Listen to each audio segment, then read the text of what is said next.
Maaf ya, laptop kena malware jadi nggak ada preview episode sebelumnya. Kita langsung hajar aja ke ceritanya. Di tengah hutan pegunungan terpencil, pahlawan kita berhenti di depan sebuah pohon beringin raksasa. Matanya menyipit, merasakan ada yang janggal dengan kulit pohon itu. Tiba-tiba JLEB, sebuah bola mata segede gaban, melotot keluar dari batangnya, berputar liar sebelum menatap tajam lurus ke arahnya. Bahkan, sekelas anak iblis pun sukses dibuat jantungan oleh jump scare organik ini. Refleks bertarungnya langsung menyala. Angin dari tinjunya menderu kencang menyapu dedaunan. Siap untuk menghancurkan bola mata aneh itu menjadi serpihan. Saking kencangnya tekanan angin tinjunya, bola mata yang basah itu langsung kering kerontang kayak ikan asin. Panik melihat ajalnya di depan mata, bola mata itu buru-buru teriak, "Tuan, ampun! Ini aku!" Tinju maut itu berhenti hanya beberapa senti dari targetnya. Jagoan kita pun kebingungan. "Dr. Feng, dan saat kamu pikir ini udah cukup aneh, sepasang bibir muncul dari pohon lain di sebelahnya. Tuan, mohon redakan amarah Anda. Maafkan sambutan saya yang kurang ajar ini. Pahlawan bertopeng, kita cuma bisa terdiam membisu, menatap pemandangan absurd pohon-pohon yang kini bisa bicara. Tak lama kemudian, sebuah drone kecil terbang keluar dari mulut gua di dekat mereka. Suara Dr. Feng kembali terdengar dari speaker. "Soal markas dan dana penelitian, Anda tidak perlu khawatir, Tuan. Itu urusan sepele. Di luar sana banyak sekali konglomerat sakit yang takut kehilangan nyawa. Aku cuma mengekstrak sedikit faktor penyembuhan dari darahku dan voila! Para orang kaya itu sekarang antre mengemis untuk menyumbangkan harta mereka padaku. Oh iya? Aku juga sedang menyeleksi kandidat yang pas untuk diubah menjadi vampir. Pengaruh sosial mereka pasti akan sangat berguna untuk organisasi monster kita. Kalau Anda setuju, aku akan mulai prosesnya." Mendengar ide rekrutmen ekstrem itu, si anak iblis langsung memberikan batasan tegas. "Terserah mau pakai cara apa. Asal ingat batasannya. Jangan ada paksaan. Dan dilarang keras pakai metode psikopat seperti organisasi lama itu. Kamu pahamkan prinsipku?" Dr. Feng buru-buru menjawab dengan nada patuh. "Siap laksanakan, Tuan sekarang. Mari beralih ke sesi pamer hasil riset." Suara dari drone itu terdengar makin bersemangat. "Pertama, berkat sampel biologis dari Anda, eksperimenku melesat gila-gilaan. Sel itu benar-benar punya potensi tanpa batas. Sebuah mahakarya evolusi yang belum pernah kulihat seumur hidupku. Kedua, aku berhasil melacak beberapa ilmuwan top, mantan pegawai Prometheus dan Laserbird. Aku sudah mengubah mereka menjadi bawahanku. Sekarang mereka resmi menjadi tim riset dan pengembangan eksklusif milik Anda, Tuan. Mendengar mantan musuhnya kini menjadi budak korporat untuk organisasinya. Pahlawan kita hanya mengangguk puas. Mengikuti arahan drone, pemuda itu berjalan menyusuri sebuah lorong bawah tanah. Setelah melewati serangkaian pemindai keamanan biometrik yang super ketat, dia pun melangkah masuk ke dalam lift. Nah, siap-siap, karena begitu pintu lift terbuka, pemandangan di dalamnya adalah sebuah fasilitas riset raksasa yang super modern dan dingin. Pemandangan di dalamnya benar-benar sukses. Bikin bulu kuduk berdiri. Puluhan cyborg berkeliaran, tempurung kepala mereka diganti plat logam yang terhubung ke otak. Sibuk membawa peralatan lab atau tumpukan berkas rahasia. Di berbagai sudut, tabung-tabung kaca raksasa membiarkan organ-organ aneh yang berdenyut pelan. Di tengah kesibukan ala lab Frankenstein itu, sesosok cyborg berjas putih menghampiri pahlawan kita. Kepala cyborg itu mengendus-endus udara, mendeteksi aroma familiar sang majikan. Pahlawan kita menoleh santai lalu bertanya, "Dr. Feng, gayamu sekarang jadi cyberpunk begini." Sang dokter langsung menjelaskan dengan bangga, "Tuan, tubuh yang Anda lihat ini hanyalah satu dari sekian banyak avatar cyborg milikku." Dia membusungkan dada logamnya. "Demi menunjang riset ini secara maksimal, aku sudah memodifikasi tubuh asliku menjadi sebuah otak raksasa. Aku membuang semua organ dan tulang yang tidak berguna. Buat apa membuang kapasitas komputasi otak hanya untuk mengontrol sistem pencernaan? Untuk mengurus lab, aku cukup mentransfer sebagian kesadaranku ke wadah cyborg ini." Mendengar dedikasi gila ilmuwan itu, pemuda bertopeng menepuk jidatnya. "Terserah kau sajalah. Jangan bilang besok-besok kamu mau kencan cyber sama sistem AI. Pokoknya, asal kau bahagia. Kenalkan, ini Hook, avatar tempur pribadiku. Kesadaranku bisa masuk ke tubuhnya kapan saja. Aku mau menitipkannya di sini. Awas saja kalau kau berani menjadikannya bahan eksperimen aneh-aneh. Mendengar ultimatum itu, wajah cyborg Dr. Fong langsung kaku dan serius. Tenang saja, Tuan. Nyawa Hook adalah nyawa Anda. Aku bakal tugaskan tim khusus buat mandiin dan moles bodinya tiap hari. Persis kayak mobil sport mewah. Sebagai puncak tur hari itu, si dokter dengan senyum sombongnya membawa sang bos ke sebuah proyek. Super rahasia. Dia menekan satu tombol, dan tirai baja raksasa perlahan terbuka. Dan di baliknya, coba kalian lihat ini. Sebuah akuarium raksasa. Di dalamnya, mengambang embrio yang bikin merinding. Wujudnya, campuran gila antara ikan purba dan dinosaurus. Dengan daging kemerahan yang terlihat jelas, bentuk embrio itu mirip banget sama evolusi tahap pertama, Demola. Si ilmuwan pun puas memamerkan labnya. Ilmuwan cyborg itu mulai menjelaskan dengan semangat membara, Tuan. Inilah makhluk biologis ciptaan saya. Aku mengekstrak gen purba dari sirip punggung yang Anda berikan, lalu menggabungkannya dengan materi biologis hitam kemerahan itu.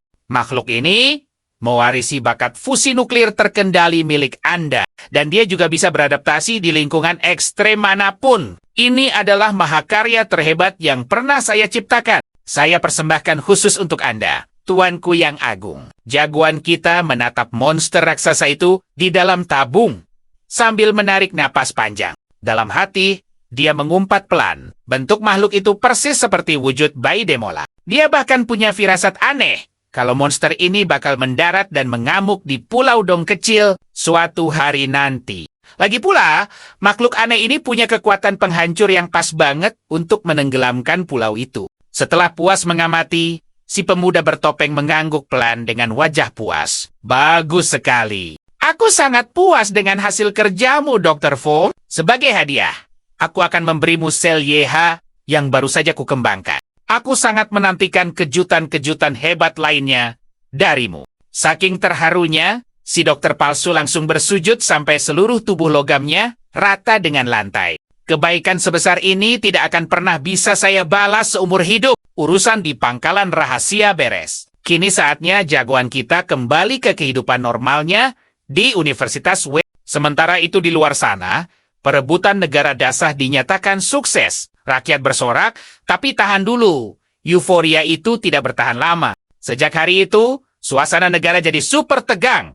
Seperti busur panah yang siap melesat. Polisi khusus bersenjata lengkap, patroli di jalanan, drone pengintai terbang di udara, dan jatah sembako dibatasi ketat. Firasat krisis besar membuat teori konspirasi meledak di internet. Walau akhirnya langsung dibungkam habis oleh pemerintah. Gak butuh waktu lama, jagoan kita tiba di ibu kota Huadu. Kota supermodern itu kini dipenuhi robot pekerja yang sibuk memperbaiki jalan dan membangun ulang pondasi gedung yang hancur. Mengikuti arahan GPS dari sistem NUA, dia melangkah santai menuju markas besar organisasi Longke. Ini hari pertamanya magang di Departemen 1, divisi elit kebanggaan negara.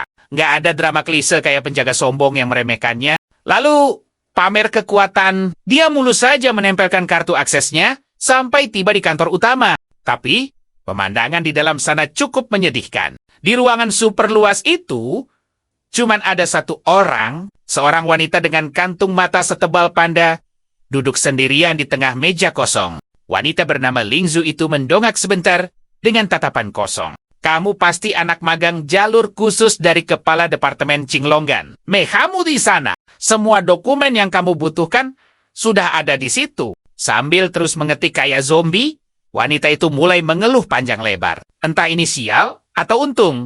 Saat ibu kota Huadu diserang, sebagian besar anggota kami sedang tugas di perbatasan. Jadi, kami nggak kehilangan agen andalan, tapi sekarang agen dari departemen lain banyak yang gugur dan ancaman asing makin gila. Semua beban kerja jatuh ke departemen pertama. Ling Sulela, dia tahu nggak seharusnya mengeluh di masa darurat seperti ini. Tapi bayangin aja, dia belum tidur lebih dari 30 jam non-stop memeriksa dokumen. Rasanya mau pingsan berdiri. Melihat rambut seniornya rontok karena stres, jagoan kita jadi sedikit kasihan. Dia pun diam-diam memakai sel biologisnya, membuat ramuan peningkat fokus, lalu mencampurkannya ke kopi Lingzu. Dia tersenyum iseng. Kita semua tahu apa yang dia pikirkan. Seniornya ini bakal dapat energi buat lembur gila-gilaan 40 jam lagi. Dan tepat setelah wanita itu meminum kopinya, alarm darurat meraung di seluruh ruangan. Dan disinilah cerita gila kita dimulai. Pengeras suara mengumumkan kerusuhan di kota perbatasan. Mereka butuh satu agen andalan lagi. Sekarang juga, Lingzu, meskipun sudah kelelahan, langsung bangkit dari kursinya. Tapi MC kita dengan sigap menahan bahunya. Senior, biar aku saja yang pergi. Mendengar tawaran nekat dari anak magang, Lingzu langsung menatapnya curiga, penuh keraguan. Meskipun kamu direkomendasikan kepala departemen Qinglong, itu cuma bukti potensimu di masa depan. Tingkat bahaya misi ini sangat tinggi. Kamu ini cuma mahasiswa tingkat 1. Jangan memaksakan diri. Merasa diremehkan, sorot mata sang anak iblis langsung menajam. Dan begitu kalimat itu selesai, nah, disinilah kalian harus perhatikan baik-baik. Tiba-tiba, aroma masakan yang sangat lezat menyeruak masuk ke hidung Lingzu. Pupil matanya membelalak kaget. Entah bagaimana ceritanya, kantor yang dingin lenyap. Dia kini sudah duduk manis di kantin dengan semua makanan favoritnya tersaji. Setelah sadar kalau dia baru saja kena ilusi tingkat dewa, wanita dengan kantung mata tebal itu tersenyum takjub. Hebat sekali, generasi muda zaman sekarang benar-benar luar biasa. Pemuda tampan sepertimu ternyata seorang master ilusi. Si pemuda hanya berkedip pelan, menyembunyikan kilat iblis di matanya, sambil pura-pura rendah hati. Aku belum pantas disebut master. Ini murni karena senior terlalu lelah. Jadi aku bisa mencari celah untuk memengaruhimu. Lingzu menggelengkan kepalanya, sangat terkesan dengan bakat mengerikan anak baru ini. Tidak. Kami para agen andalan sudah kebal dan dilatih khusus menahan ilusi. Biarpun kesadaran kami kabur, kami tak akan terhipnotis semudah ini. Kalau cuma dari kemampuan ilusimu saja, praktisi bela diri level Xuanwu biasa sama sekali bukan tandinganmu. Tak ingin membuang waktu berbasa-basi lebih lama. Pemuda itu bersiap untuk pergi. Kalau begitu senior, aku berangkat sekarang. Namun di luar dugaan, Lingzu langsung mencegatnya dengan penolakan mutlak. Tidak boleh. Kamu ini jenius yang sangat berharga. Tugasmu sekarang adalah fokus berkembang dengan aman. Kalau sampai terjadi apa-apa padamu di luar sana, aku tak akan sanggup menanggungnya. Sayangnya, Lingzu bahkan belum sempat menyelesaikan kalimat penolakannya. Wanita itu baru sadar kalau kursi di hadapannya sudah kosong melompong. Juniornya telah menghilang tanpa jejak. Hanya menyisakan sebotol kaca berisi cairan coklat di atas meja. Dan secari kertas berisi pesan singkat di bawahnya. Senior, kondisimu terlalu lemah. Obat di botol ini bisa membantu memulihkan tenagamu. Membaca pesan perhatian itu, Lingzu tertawa gemas bercampur kesal. Pemuda tampan ini benar-benar tipe idamanku. Sementara itu, Yaihe sudah bergerak jauh. Dengan kemampuan manipulasi fisiknya, dia terus-menerus mengubah bentuk wajahnya untuk menyembunyikan identitas aslinya. Setelah menempuh perjalanan panjang, jagoan kita akhirnya tiba di zona merah, wilayah perbatasan negara dasar dan segitiga tenggara. Dan kalian tahu, kali ini sang anak iblis menyamar jadi seorang paman parubaya yang kelihatannya sama sekali tidak berbahaya. Dia pura-pura tertidur pulas di kursi sebuah bus rongsokan yang terus berdecit nyaring di setiap gunggangan. Umur bus ini sepertinya jauh lebih tua dari penampilannya saat ini. Parah! Belum lagi aroma di dalam kabinnya yang luar biasa menyiksa campuran bau sayur basi, keringat, dan entah apa lagi. Yaihe terpaksa memblokir sistem pernapasannya dan membentuk selaput tipis di kulit agar bau neraka itu tidak menempel di tubuhnya. Berdasarkan data intelijen yang disuplai Enwa. Situasi 3, agen andalan lainnya sedang kewalahan tingkat dewa. Dikejar waktu, mereka melesat ke berbagai kota perbatasan, mengeksekusi para pimpinan teroris pemberontak dengan kecepatan kilat. Sayangnya, taktik itu dirasa kurang efektif. Para teroris ini cuma pion kacangan yang dibayar pasukan asing. Kalau satu mati, bos besar mereka tinggal menunjuk pengganti baru. Main tebas di permukaan seperti itu tidak akan pernah mencabut akar masalahnya. Mengingat ketiga rekannya sudah terlanjur mengekspos diri, Yaihe memilih jalur yang berbeda. Dia memutuskan untuk bergerak dari balik bayangan, berniat mencari dalang utama di balik kerusuhan ini dan membumi hanguskan mereka sampai ke akar-akarnya. Di tengah perjalanan, sebuah van tiba-tiba memotong jalan dan menghadang laju bus tua itu. Sekelompok preman jalanan bertato naga dan harimau turun. dan coba tebak siapa yang muncul. Bos preman yang memanggul golok besar penuh noda darah kering, melangkah maju dengan angkuh. Ini bakal jadi seru. Preman itu memberi isyarat kasar, menyuruh sopir bus untuk segera membuka pintu. Di jalan sempit begini, sang sopir sadar dia tak punya kesempatan kabur. Dan ya, kalian dan aku sama-sama tahu, dia cuma bisa pasrah. Sambil komat kamit berdoa, ia pun menekan tombol pembuka pintu. Keributan itu membuat Yaihe perlahan membuka mata dari tidur pura-puranya. Negara Das selama ini dikenal sebagai tempat paling aman di planet biru. Dulu, jangankan di kota besar, di perbatasan terpencil begini pun nyaris tak ada preman yang berani bikin onar terang-terangan. Tapi sekarang, sampah masyarakat ini mendadak punya nyali segede gajah. Jelas ada backingan kuat di belakang mereka. Sang pemuda tersenyum dingin, bertekad untuk menyeret keluar siapapun dalang di baliknya. Tak lama, seorang pemuda kurus bergaya preman kampung naik ke bus dan langsung berpidato sok jagoan. Semuanya jangan panik, kami ini bukan orang baik. Maksudku kami ini orang baik. Kok? Bos kami kesini bukan untuk merampok atau mengganggu perempuan. Kami cuma minta kerja sama kalian semua. Mendengar gertakan aneh itu, para penumpang di depan seketika panik dan mundur serempak. Akibatnya, bagian belakang bus langsung penuh sesak seperti kaleng sarden. Melihat reaksi ketakutan itu, si pemuda kurus malah emosi dan membentak. Sialan! Kan sudah kubilang kami ini orang baik. Kenapa kalian malah mundur ketakutan? Siapa yang berani bergerak lagi? Dua temanku di belakang, itu adalah pembuat tato profesional. Sebentar lagi kalian semua laki-laki, perempuan, tua, muda, bahkan bayi sekalipun. Semuanya harus ditato dengan gambar ini. Sambil mengomel, preman itu menyingkap bajunya, memamerkan tato jelek di bagian dadanya. Dan saat melihat tato itu, perhatikan baik-baik, mata jagoan kita langsung menajam. Data intelijennya langsung aktif. Itu adalah lambang milik kelompok pemberontak. Ternyata, gerombolan gila ini sudah mulai memaksa rakyat biasa yang tak bersalah untuk terseret dalam kekacauan mereka. Lambang jelek ini memang jadi simbol teror di berbagai kota perbatasan. Rupanya bukan cuma Yaihe yang mengenalinya. Seorang kakek tua tiba-tiba angkat bicara dengan nada penuh amarah. Kalian ini bertingkah seperti pengkhianat negara. Apa kalian tidak malu pada orang tua kalian? Tidak takut kena karma karena melakukan hal semacam ini? Kalian benar-benar sudah mencoreng nama baik leluhur kalian sendiri. Teguran keras itu telak menginjak harga dirinya. Wajah si preman kurus langsung merah pada menahan amarah. Tanpa pikir panjang, dia mengangkat parangnya tinggi-tinggi. Tutup mulutmu, orang tua, biar ku tebas kau. SRAASSH, darah segar muncrat kemana-mana. Tapi, tahan dulu, itu bukan darah si kakek. Percaya nggak? Darah itu berasal dari tubuh bos preman yang berdiri tepat di sebelahnya. Mata si bos melotot tak percaya sambil membentak anak buahnya. Siap, kamu mau memberontak?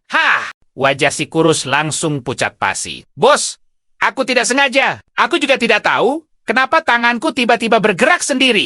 Mengabaikan alasan konyol itu, si bos berambut pirang langsung berbalik dan meraung marah. Mendengar perintah bosnya, kawanan preman di luar langsung menghunus senjata mereka. Dua pria kekar bertato di dekatnya langsung memakai pelindung jari besi dan menerjang maju. Preman kurus itu berniat menghindar, tapi rasa ngeri yang luar biasa kembali melandanya. Tubuhnya benar-benar bergerak sendiri di luar kendalinya. Dengan gerakan super rapi, tangannya melayangkan pukulan uppercut telak ke rahang preman pertama. Dan itu belum selesai. Tubuhnya berputar mulus, melancarkan sikutan yang menghantam pelipis preman kedua hingga pingsan di tempat. Melihat dua anak buah andalannya tumbang dalam hitungan detik, si bos botak melongo tak percaya. Gak kusangka, ternyata kamu lumayan jago juga.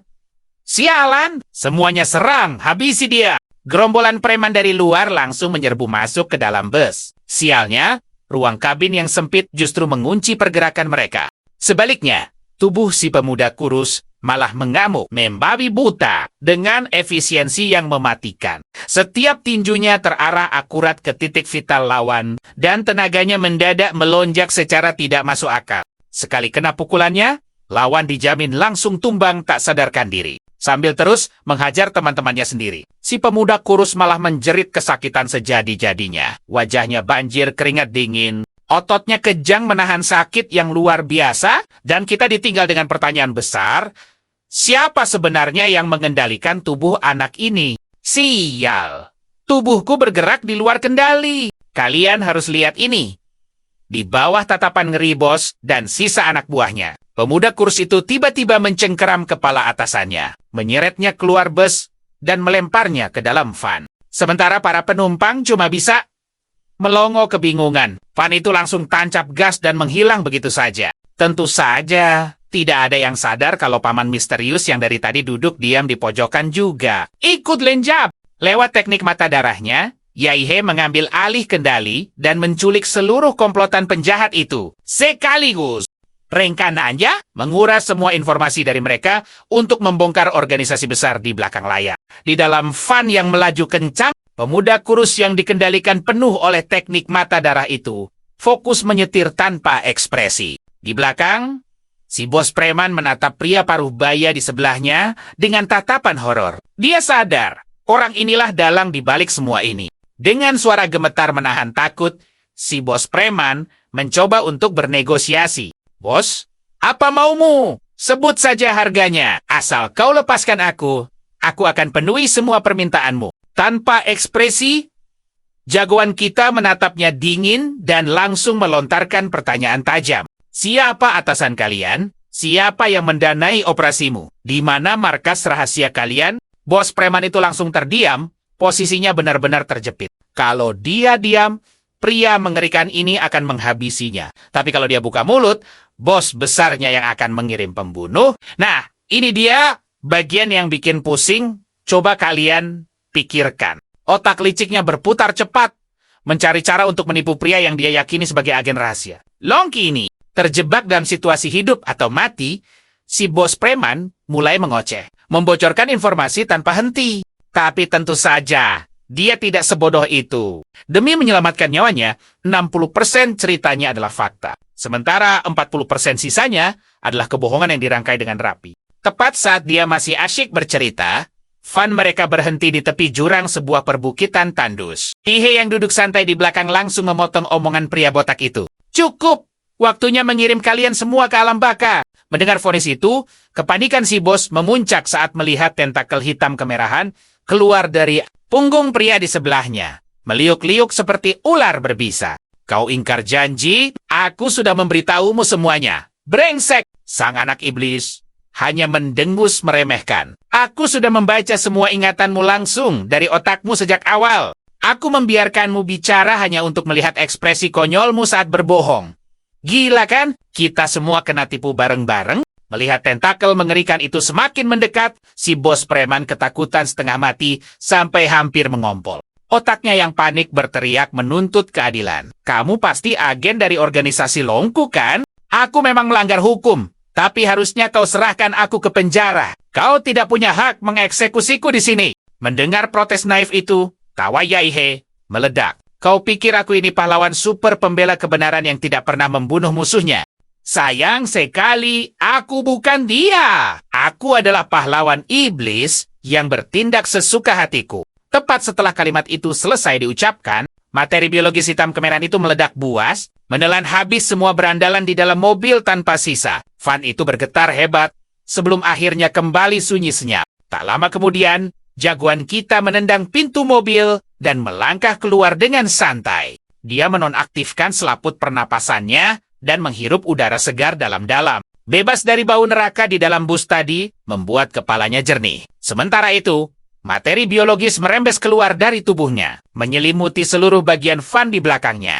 Persis seperti adegan film fiksi ilmiah, sel-sel hidup itu membongkar van rongsokan tersebut menjadi kepingan-kepingan komponen. Dan dalam hitungan detik, kalian dan aku baru saja menyaksikan materi itu merakit ulang semuanya. Menjadi supercar hitam kemerahan yang super futuristik. Hehe membuka pintu dan langsung duduk di kursi pengemudi. Kursi biologis itu secara otomatis menyesuaikan bentuknya dengan lekuk tubuhnya, memberikan kenyamanan maksimal. Supercar biologis ini bukan hanya super cepat, tapi juga terintegrasi langsung dengan sistem satelit NUA.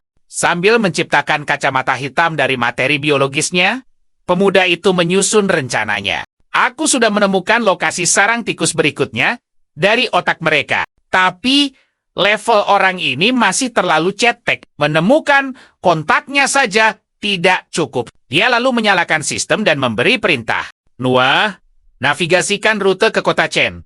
Sekalian buatkan aku identitas palsu. Yuk, kita kenalan sama tuan muda kaya raya yang arogan dan hobi buang-buang uang. Mesin supercarnya meraung, melesat maju, meninggalkan kepulan debu.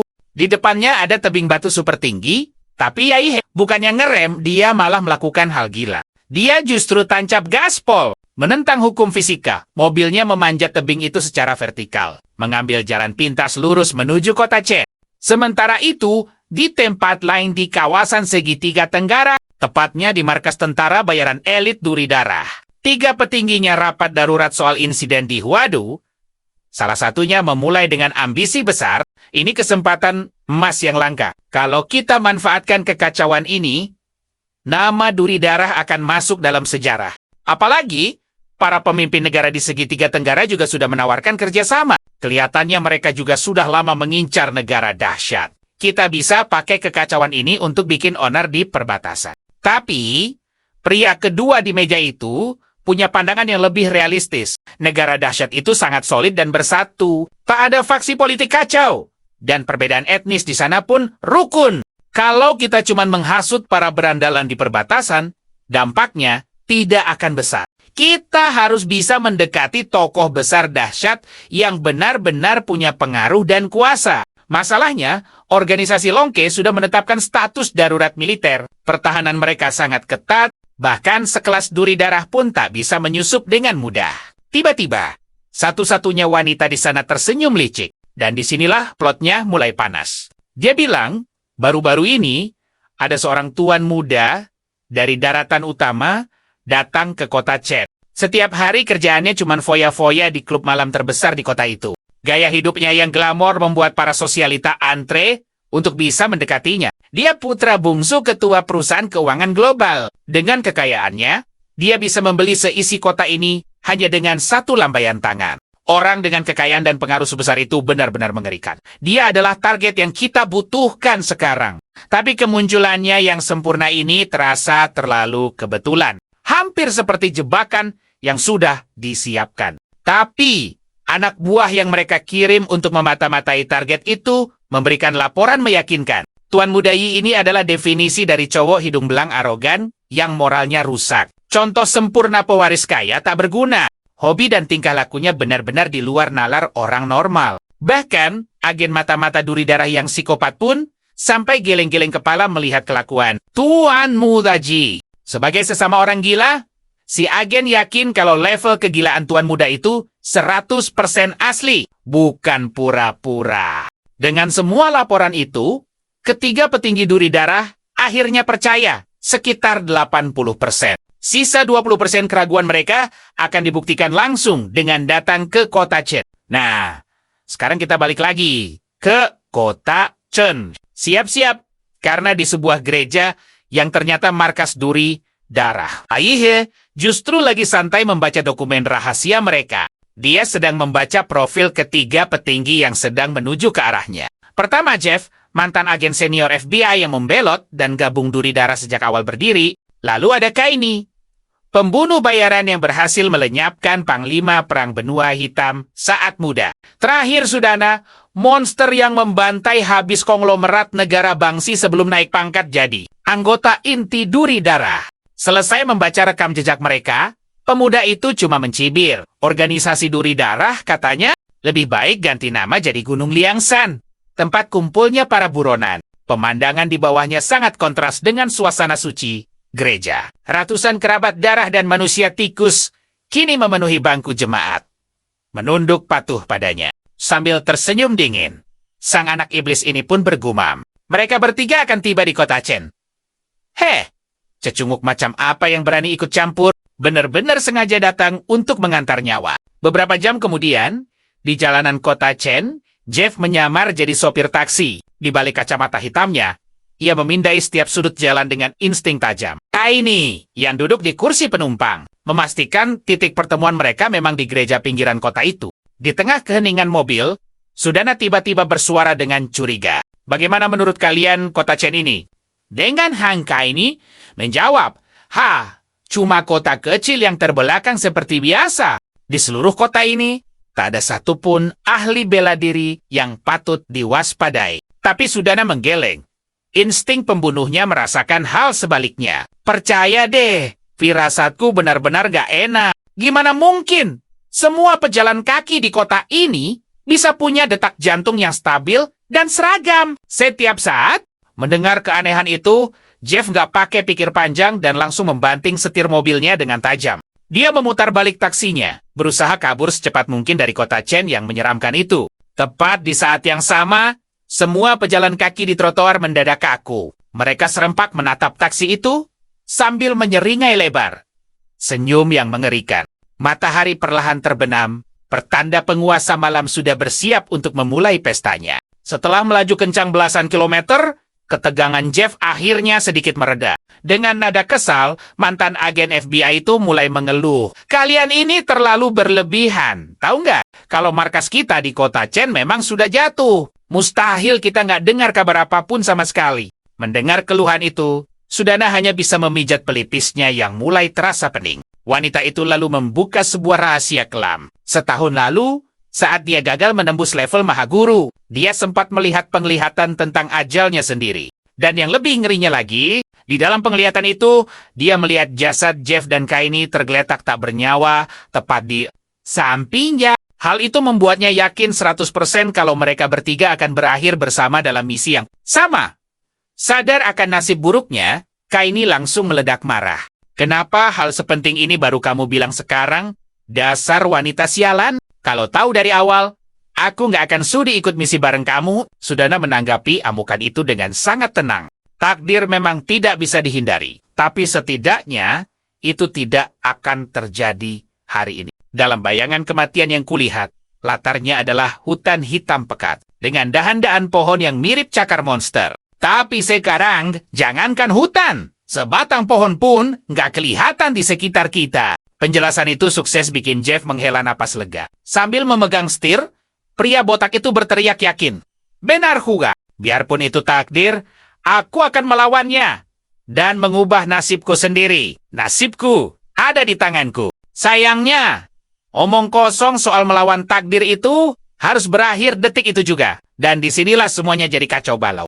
Tak satu pun dari mereka menyadari bahaya maut yang diam-diam menempel di atap taksi mereka. Sebuah spora hitam tiba-tiba membesar dengan cepat dan membentuk wujud manusia. Ternyata, makhluk ini adalah avatar baru bernama Ju. Kesadaran sang jagoan kita Yaihe langsung masuk dan mengambil alih kendali tubuh itu. Perpaduan elemen kayu dan sel kutukan iblis menghasilkan mutasi mematikan yang dinamai gelang Ju. Dengan kedua telapak tangan menangkup, energi dahsyat meledak dari dalam tubuh sang avatar. Dalam hitungan detik, taksi yang mereka tumpangi langsung digiling hancur lebur oleh puluhan ular. Pohon hitam berduri yang muncul dari segala arah. Kayu ciptaan gelang Jue ini punya tekstur sekasar karang dengan duri-duri tajam yang ganas. Meski tak bisa menyerap energi, daya hancur dan kekerasannya benar-benar di luar akal sehat. Parahnya lagi, setiap batang kayu gelang adalah makhluk hidup raksasa yang bisa menyerang dengan sendirinya. Di bawah cahaya rembulan, pemuda bertopeng itu berdiri dengan angkuh di atas kepala ular kayu hitam terbesar. Ular-ular kayu lainnya menggeliat buas di sekelilingnya, siap menunggu perintah untuk memangsa. Menyaksikan pemandangan horor itu, sekujur tubuh Sudana gemetar hebat. Kalian ingat kan? Hutan hitam yang dia lihat, inilah tempat itu. Kutukan takdir itu ternyata datang menjemput mereka hari ini. Kondisi rekannya jauh lebih parah. Tubuh bagian bawah Kaini sudah hancur tak bersisa. Dengan napas tersengal, pria yang tinggal setengah badan itu menatap Sudana memelas. Cepat, bawa aku pergi dari sini. Harapan yang sia-sia, Jeff yang duduk di depan bahkan sudah tiada seketika. Tubuhnya lumat oleh gempuran kayu hitam. Menghadapi jalan buntu, Sudana hanya bisa menunduk pasrah. Wajahnya dipenuhi keputusasaan. Kita tidak bisa lari. Tidak ada yang bisa lari dari kematian yang sudah ditakdirkan. Kehilangan harapan, Kaini memaki rekannya itu dengan sisa-sisa tenaganya. Dasar wanita sialan. Umpatan itu menjadi kata-kata terakhirnya. Seekor ular kayu raksasa langsung membuka mulut dan menelan sisa tubuh Kaini bulat-bulat. Menyaksikan temannya ditelan hidup-hidup, Sudana hanya bisa membeku seperti orang yang kehilangan jiwanya. Seekor ular kayu kemudian merayap mendekat, menghembuskan napas panas tepat di wajah wanita itu. Berdiri di atas kepala ular itu, sang iblis menatap Sudana dengan pandangan yang sangat merendahkan. Monster wanita itu perlahan menutup matanya, pasrah menanti ajalnya. Tapi, sebuah aroma pekat yang menggoda tiba-tiba menusuk hidungnya, memaksanya membuka mata. Di hadapannya, pria bertopeng gul itu mengacungkan jari. Di ujungnya, setetes darah berkilau seperti rubi. Aura kehidupan dari darah itu begitu kuat, sampai-sampai Sudana tanpa sadar menelan ludah. Memecah keheningan, suara berat penuh karisma dari sang jagoan menggema tajam.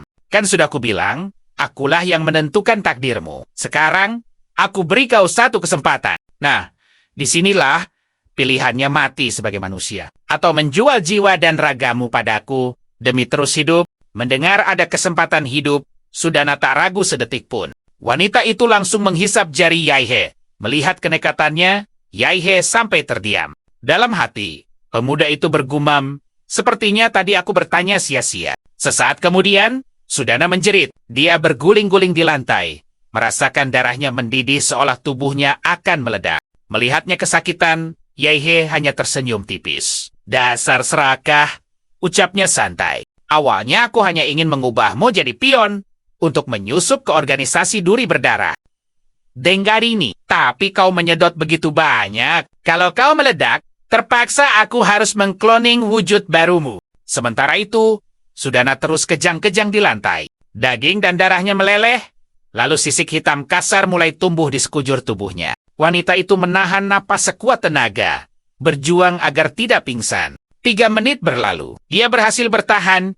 Seluruh organ dan tulangnya telah diperbarui. He cukup kaget melihatnya, lalu memuji singkat. Wah, kau benar-benar bisa beradaptasi. Lumayan juga. Tanpa buang waktu, Yaihe menempelkan jarinya ke dahi Sudana. Dengan kekuatan garis keturunannya, dia menerobos lautan kesadaran wanita itu, menelusuri semua ingatannya tentang duri berdarah. Setelah menemukan yang dicari, Jie bergumam, jadi, bos kalian bersembunyi di kapal selam dasar laut. Sangat waspada. Dan urusan ini juga berhubungan dengan kawasan segitiga Tenggara. Sekelompok penguasa kecil malah sok mau memberontak. Kalau begitu, tak usah jadi penguasa saja. Mendengar itu, Sudana langsung bersujud. Dia bukan bosku lagi, katanya. Tuanku satu-satunya majikanku sekarang. Yaihe tak merespons, hanya bertepuk tangan pelan. Dari tanah di sekitar mereka, 15 spora tiba-tiba bertunas. Dalam sekejap, spora itu tumbuh menjadi 15 monster bertanduk yang persis sepertinya. Pasukan mininya siap. Yaihe memberi perintah. Bawa monster-monster ini dan hancurkan markas duri berdarah di Kekaisaran Xia. Oh ya, habisi juga pemimpin pemberontak yang mereka kembangkan. Aku tak mau dengar masalah ini lagi saat aku kembali. Sudana buru-buru mengangguk. Tak berani sedikit pun mengangkat kepalanya. 3 menit berlalu, dalam keheningan total. Tak ada respons. Akhirnya ia memberanikan diri mengintip. Tapi majikannya sudah lenyap. Hanya tersisa cahaya bulan. Setengah bulan berikutnya, kerusuhan di perbatasan selatan Kekaisaran Xia tiba-tiba lenyap. Keamanan di sana kembali seperti masa jaya, dengan tingkat kejahatan anjlok mendekati 0. Hanya polisi yang tahu, ada petarung misterius, super kuat, yang memburu para pemberontak. Setiap hari, polisi menerima surat misterius yang menyuruh mereka datang mengambil jenazah. Di sisi lain, Yaihe sudah tiba di perairan internasional di luar Kekaisaran Xia. Aura kehidupannya langsung menyapu lautan, tapi tak ada tanda-tanda kapal selam. Ini wajar. Bahkan, pasukan pertahanan laut Kekaisaran pun tak bisa mendeteksinya. Musuhnya jago bersembunyi seperti tikus, tapi sebagai calon demola, Yaihe sudah biasa membasmi hama semacam itu. Yaihe menukik tajam ke dalam laut dan langsung melepaskan wujud penuh demolanya. Dari atas, lautan biru tiba-tiba memancarkan cahaya biru yang sangat luas. Tak lama, sepasang sayap hitam raksasa ratusan meter muncul dari bawah air. Dan lihat, ini punggungnya yang tebal muncul ke permukaan, persis seperti pulau kecil yang berjalan. Percayalah, kalian dan aku akan menyelami kengerian monster raksasa yang bersembunyi di laut terdalam. Di tengah lautan yang pekat, sepasang mata biru terang tiba-tiba menyala. Seperti lampu sorot raksasa yang menatap tajam ke dasar samudra. Tubuh Demola mulai melepaskan jutaan spora sel eksternal yang langsung menyebar ke seluruh perairan. Spora-spora ini sama sekali tidak berbahaya. Fungsinya cuma sebagai perluasan jaringan sensorik miliknya. Setelah selesai, dia memejamkan mata dan mengambang diam. Membeku laksana sebuah batu karang mati. Cukup lama berselang sampai permukaan laut yang tenang, mendadak bergejolak hebat, dan mengangkat ombak raksasa. Air laut dalam radius beberapa kilometer pun langsung teraduk dengan ganas. Taihe dengan mudah berhasil menemukan targetnya di kedalaman super gelap, di mana tekanan airnya sangat mengerikan. Tekanan yang sanggup meremukan balok besi dalam sekejap. Tapi di sana sebuah kapal selam nuklir bisa bermanuver bebas. Kapal selam pisau jagal. Dulunya, kapal ini adalah aset kebanggaan aliansi negara salju. Namun setelah aliansi itu bubar, fungsinya berubah jadi markas berjalan milik organisasi duri berdarah. Dan di dalam ruang komandonya, suasana seketika menjadi tegang. Seorang teknisi menunjuk ke layarnya dengan panik dan segera melapor. Dan disinilah semuanya jadi kacau. Lihat baik-baik. Sonar mendeteksi objek 120 meter yang meluncur cepat ke arah mereka. Mendengar itu, salah seorang kru langsung melempar tebakan asal. Itu paus. Tapi, komandan di sana langsung menggeleng dan memberi perintah tegas. Perairan ini bukan jalur migrasi, paus.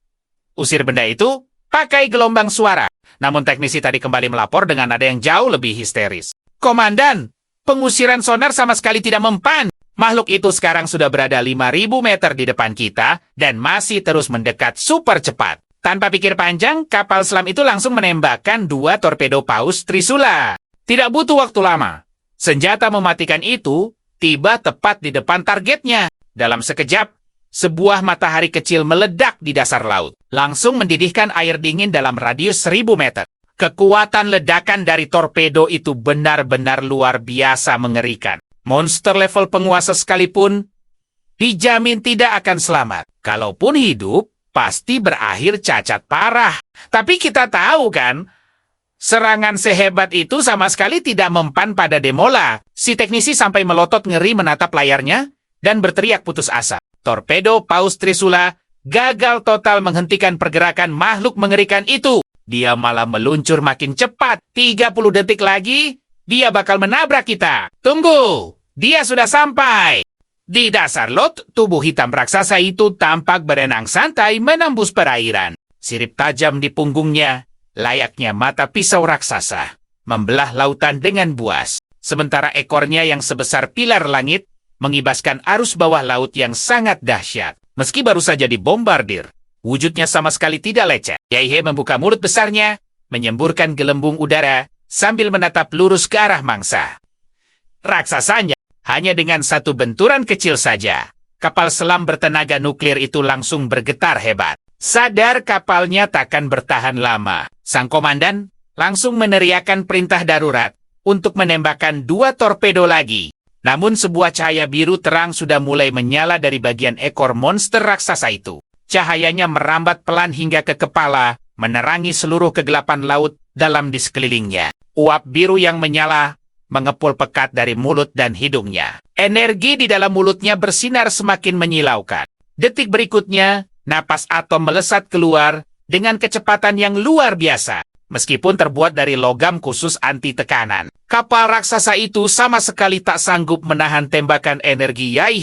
Napas atom itu membelah lambung kapal menjadi 2 bagian. Semulus pisau panas yang mengiris mentega. Para anggota duri berdarah di dalam sana yang levelnya di bawah petarung Suanu langsung hancur, lebur oleh tekanan air laut yang mengerikan. Tapi ada seorang pria yang malah bergerak bebas di tengah pusaran maut itu. Lincah seperti cumi-cumi. Pria bernama Geru itu berenang kilat ke belakang puing kapal selam, lalu mendorong kedua rongsokan itu dengan sekuat tenaga. Puing-puing besi itu meluncur deras bak bola bowling raksasa, mengarah tepat ke monster hitam di depannya. Geru sebenarnya pernah membayangkan berbagai macam nasib buruk yang mungkin akan menimpa organisasinya. Di dalam hatinya, pria itu sempat merenung dengan getir. Mungkin kita bakal dihancurkan oleh musuh yang balas dendam, atau malah diberantas habis oleh negara besar. Dan ya, kalian dan aku jadi saksi. Ternyata, Kerajaan bisnisnya hancur lebur hanya oleh seekor monster buas yang kebetulan lewat. Ironis kan? Dengan sisa tenaganya, yuk kita lihat Geruit berteriak penuh amarah di bawah air. Aku tak akan terima ini. Mati kau, dasar monster. Sementara itu, baterai nuklir di kapal selam mulai menghitung mundur. Benda berbahaya itu akan segera melepaskan cahaya dan panas mematikan yang tak ada habisnya. Pria itu mengumpat lagi dengan kesal. Hancur saja kau kena ledakan nuklir ini. Tapi saat proyektil mematikan itu mendekat, Yaihe justru membuka mulutnya yang sangat mengerikan. Monster raksasa itu langsung menelan bulat-bulat baterai yang siap meledak tersebut. Melihat adegan gila di luar nalar itu, wajah Geruit seketika berubah jadi girang. Dia langsung melempar ejekan. Monster? Ya, tetap saja monster. Makhluk tak berotak sepertimu ternyata nekat menelan baterai nuklir. Di bawah tatapan penuh harap lawannya, monster hitam raksasa itu mulai memancarkan cahaya biru dari perutnya. Suhunya melonjak drastis ribuan derajat, membuat air laut di sekelilingnya mendidih bergolak hebat. Tapi perhatikan baik-baik. Cahaya mematikan itu bukannya meledak malah meredup, dan Yaihe justru bersendawa keras. Seluruh pori-pori di tubuh raksasanya menyemburkan uap panas dalam jumlah besar, persis seperti kapal uap raksasa. Geruit hanya bisa mengerjapkan mata dengan pandangan kosong. Sesaat otaknya berhenti bekerja. Pria itu membatin dengan syok berat. Ya Tuhan, apa yang baru saja terjadi? Monster gila ini benar-benar menyerap energi baterai nuklir itu. Tiba-tiba, suara berat yang menggelegar menggema di telinganya. Sekarang giliranmu. Geruit berpikir dirinya sudah gila. Pikirannya jadi kalut dan panik. Suara ini masuk langsung ke dalam kepalaku. Ternyata dia punya kemampuan telepati sehebat ini. Dan sialnya, dia bicara bahasaku. Meski mentalnya sudah setengah hancur, sang ketua mencoba menguatkan dirinya. Ia berteriak lantang menantang monster itu. Jangan remehkan aku. Aku ini petarung tingkat master kelas S. Walau di dalam air, aku masih bisa melawanmu. Tapi saat dia mulai mengalirkan energinya, sekujur tubuh Geruit tiba-tiba ditumbuhi spora. Spora hitam yang sangat berat. Benda asing itu menyedot habis energi bela diri dari tubuhnya dengan sangat ganas. Spora itu terus membengkak dan membesar, sampai akhirnya membungkus rapat seluruh tubuh master itu. Sementara itu, di belakangnya, dan kalian takkan percaya ini, rahang raksasa yang rakus sudah terbuka. Hawa panasnya saja bisa membuat rambut Geruit seketika keriting. Lewat telepati, suara dingin yang membawa keputusasaan absolut kembali terdengar. Nggak ada harapan, nggak ada cahaya yang tersisa untukmu. Hanya keputusasaan. Setelah membereskan hama terakhir di bawah laut, Yaihe akhirnya muncul ke permukaan. Berdiri kokoh dalam wujud demonya. Monster raksasa itu menatap jauh ke arah segitiga tenggara sambil bergumam pelan. Selanjutnya, giliran kalian, adegan beralih ke tempat lain. Ke pangkalan militer Fei, di kawasan segitiga tenggara. Seorang prajurit angkatan laut yang berjaga sedang mengintip dari teropongnya. Pria itu tiba-tiba melihat sebuah pulau hitam muncul di permukaan laut. Sambil mengerutkan kening, ia bergumam kebingungan. Aneh sekali. Ramalan cuaca tak bilang akan ada air surut hari ini. Kok bisa tiba-tiba ada pulau muncul di tengah laut? Temannya yang berjaga di sebelah langsung menimpali dengan malas. Alah, jangan dilihat terus. Memang ada apa yang menarik di tengah laut? Kamu sudah dengar kabarnya belum? Prajurit pertama merespons dengan sedikit takjub. Secepat itu, lalu bagaimana nasib para master dari negara Sia? Padahal puluhan negara di kawasan segitiga tenggara kita, kalau digabungkan, mengumpulkan 5 master saja, belum tentu bisa. Prajurit kedua langsung tersenyum lebar, merasa posisinya sedang di atas angin. Tenang saja, kan ada para ahli dari Federasi Beibaidun dan Pulau Xiaodong yang mendukung kita. Negara utara, sekutu negara Sia, juga sedang pusing 7 keliling karena invasi para jenderal suci dari benua barat. Mereka tak akan sempat mengirim bantuan. Kalau Federasi Beibaidun sampai berani menyuruh kita bergerak, artinya mereka sudah 100% yakin kekuatan tempur teratas negara Sia sudah habis. Mereka pasti sangat percaya diri bisa menghancurkan negara itu dalam satu serangan. Makanya berani. Kesempatan ini benar-benar menguntungkan kita. Setelah mendengar penjelasan itu, prajurit pertama refleks kembali mengintip ke teropongnya. Namun dalam sekejap, matanya melotot horor dan keringat dingin membanjiri dahinya. Ia berteriak panik sejadi-jadinya. Dan kalian tahu kan, apa artinya pulau itu? Bergerak! Pulau itu benar-benar berenang ke arah mereka. Sadar ada ancaman maut di depan mata, kedua prajurit itu langsung menjerit histeris bersamaan. Monster! Ada invasi monster! Gawat! Dia benar-benar mengarah ke sini. Tanpa pikir panjang, keduanya langsung menghantam tombol sirene bahaya. Seketika itu juga, dua kapal perusak yang siaga langsung menyalakan mesin mereka. Kapal tempur itu melesat cepat, membelah ombak untuk menyongsong kedatangan sang raksasa. Tak butuh waktu lama, dua armada besi itu sudah berhadapan langsung dengan wujud mengerikan Demola. Menghadapi semut-semut pengganggu, monster itu hanya mendongakkan kepala dan bergumam dengan dingin. Sudah sampai di medan perang ya? Kalau begitu, hancurkan saja semuanya.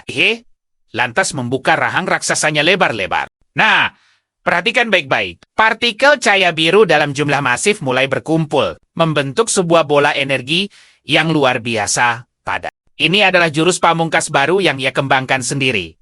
Bola spiral hitam nuklir. Sesaat kemudian, sebuah meteor biru melesat ganas, membela udara dan menghantam tepat di posisi kedua kapal perusak itu. Boom!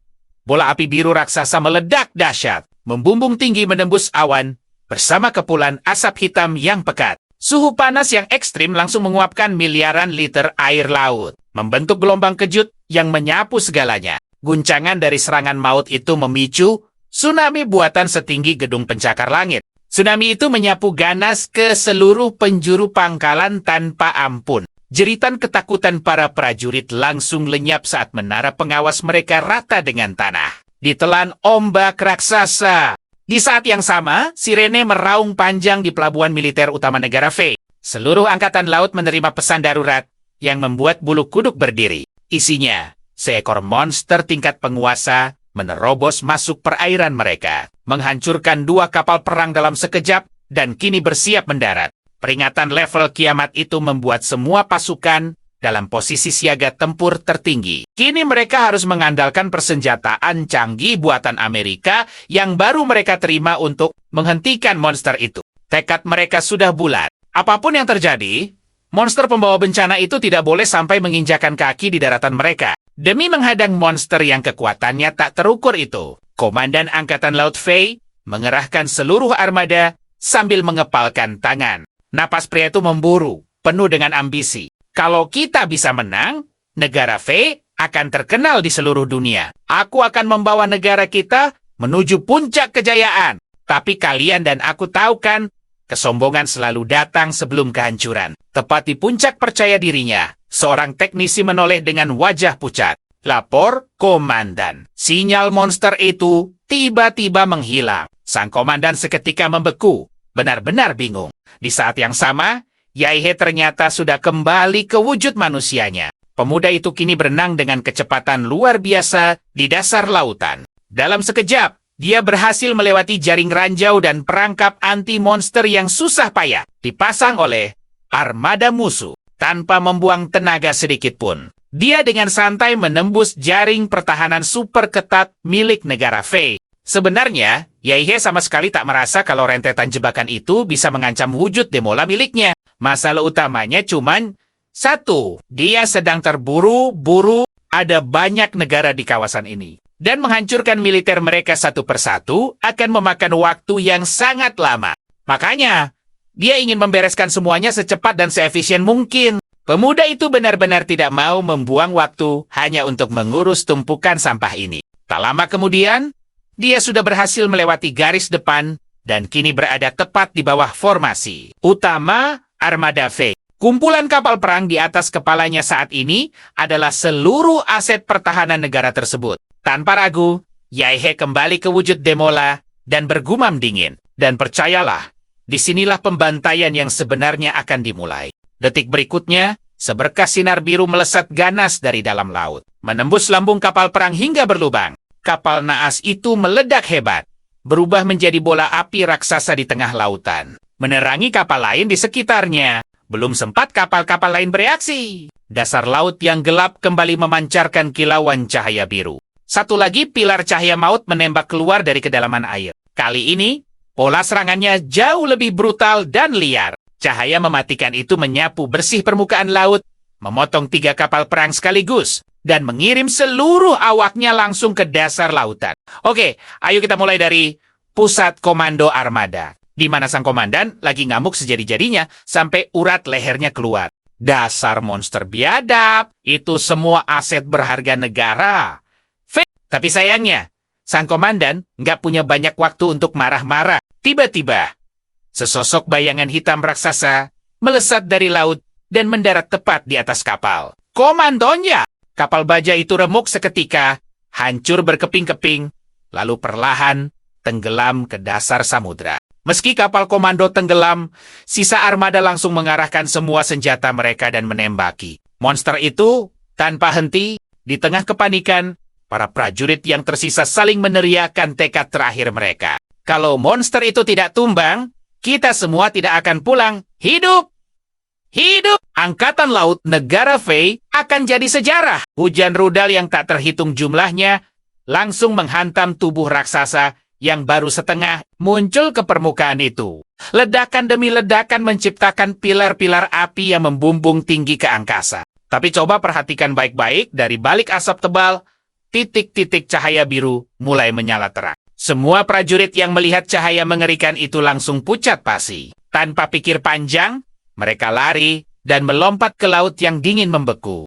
Benar-benar seperti sekawanan ikan yang kehabisan napas. Namun, pilar energi Demola kembali menyapu tanpa ampun, menghancurkan seluruh sisa armada baja itu. Diiringi pemandangan puluhan kapal yang meledak, monster itu resmi menenggelamkan seluruh angkatan laut negara Fey malam itu. Catatan kelam pun tertulis dalam sejarah.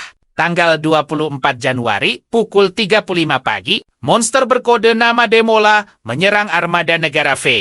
Hanya butuh 3 menit untuk membuat semua kapal perang itu rata dengan air. Pukul 50 menit, raksasa itu akhirnya mendarat di pesisir. Seluruh ahli bela diri negara itu maju menghadang, tapi pada pukul 9:15 menit, Demola sudah meratakan ibu kota dan lanjut ke negara tetangga. Para pejabat tinggi, seluruh angkatan bersenjata, dan barisan master bela diri, hampir semuanya musnah total. Negara Fey diprediksi akan jatuh dalam kekacauan total yang berujung pada kehancuran permanen. Sementara itu, sang raksasa terus melangkah maju tanpa ada halangan yang berarti. Dari arah pergerakannya, para ahli memperkirakan dalam 40 menit, Demola akan tiba di negara Nisha. Dan kali ini, prediksi mereka benar-benar tepat sasaran. Dan lihat saja, di perbatasan Nisha, jagoan nomor 1 mereka sudah menunggu dengan angkuhnya. Kita semua tahu kan akhir dari orang sombong begini. Dengan wajah congkak, pria itu menatap ke laut dan berteriak, "Dasar kau monster rendahan! Aku, jagoan nomor 1 Nisha, tak akan membiarkanmu menginjak tanah airku sedikit pun." Sayangnya, aksi heroiknya itu tidak berlangsung lama. Si jagoan nomor 1 hanya sempat melihat wujud raksasa itu dari jarak 2 kilometer sebelum sebuah bola spiral hitam mendarat telak di wajahnya. Pria sombong itu langsung menguap tanpa sisa dalam ledakan energi berdiameter 1000 meter. Hanya butuh 20 menit bagi Nisha untuk menyusul nasib tetangganya. Lumpuh total akibat amukan sang monster. Setelah meratakan segalanya, Demola bergerak menuju negara Mian dan negara Nan. Di sisi lain, negara Mian sendiri sedang dilanda kekacauan besar akibat perang antara panglima militer dan kartel narkoba saat negaranya di ujung tanduk. Salah satu panglima perang ini malah bersiap kabur dengan jet pribadinya. Pria itu sama sekali tidak merasa bersalah telah meninggalkan para prajurit dan juga wilayah. Kekuasaan ya. Saat pesawatnya mulai lepas landas, panglima yang berkuasa puluhan tahun itu menatap daratan yang menjauh dari jendela pesawatnya dan menghela napas lega. Tapi, kelegaannya tidak bertahan lama. Dia sadar ada gumpalan lendir hitam aneh menempel di jendela pesawatnya. Karena penasaran, dia mendekatkan wajahnya ke jendela untuk bisa melihatnya lebih jelas lagi. Detik berikutnya, gumpalan lendir itu bergerak dan membentuk sebuah wujud wajah manusia. Lendir itu membentuk 2 mata kuning bulat, seperti bisul. Lalu deretan gigi setajam hiu, dan mulut yang menyeringai lebar membentuk senyum yang mengerikan. Sang panglima kaget setengah mati, sampai terhuyung mundur. Dengan napas terengah-engah, dia berteriak histeris. Makhluk apa itu, monster? Sejak kapan benda sialan itu menempel di pesawatku? Di luar sana, gumpalan aneh itu justru melebarkan seringainya. Dan percayalah, senyuman sadis itu akan menghantui kita semua malam ini. Dengerin ini baik-baik, karena disinilah horor yang sebenarnya dimulai. Sebuah suara bergema, namaku Jueso.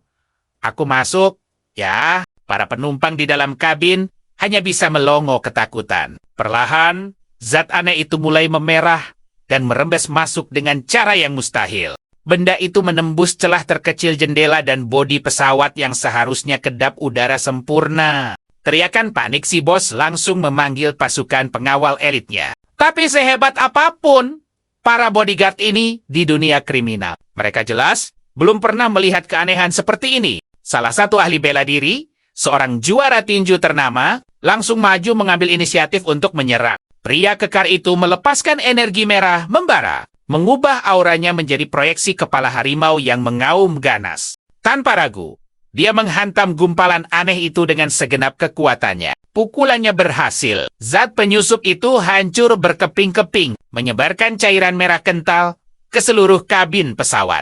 Tapi di luar dugaan, cipratan cairan itu tiba-tiba berhenti dan menyatu kembali di udara. Dan perhatikan baik-baik. Disinilah keadaan jadi makin gila. Gumpalan itu berubah jadi tentakel merah yang langsung masuk paksa ke tenggorokan si juara tinju. Sang juara tinju mengerang kesakitan. Lendir merah itu secara brutal masuk ke mulutnya dan menyusup ke seluruh sistem tubuhnya. Sesaat kemudian, pria kekar yang tadi kejang-kejang di lantai tiba-tiba bangkit berdiri tegak. Dengan kaku 90 derajat, dia bertepuk tangan sambil tertawa melengking mengerikan.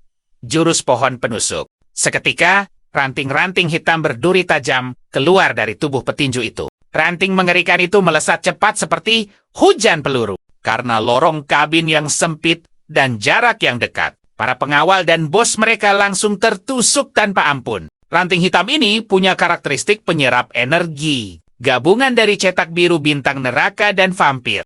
Jadi, begitu menembus target, sulur itu langsung menyedot habis esensi kehidupan dan energi mereka. Dalam sekejap, setelah menghabisi semua orang, Jueso tertawa dan aku tahu apa yang kalian pikirkan. Ini benar-benar gila. Sip, tuanku sedang ingin bermain dengan tentara Federasi Beyblade. Makanya kami diutus untuk membersihkan sampah seperti kalian.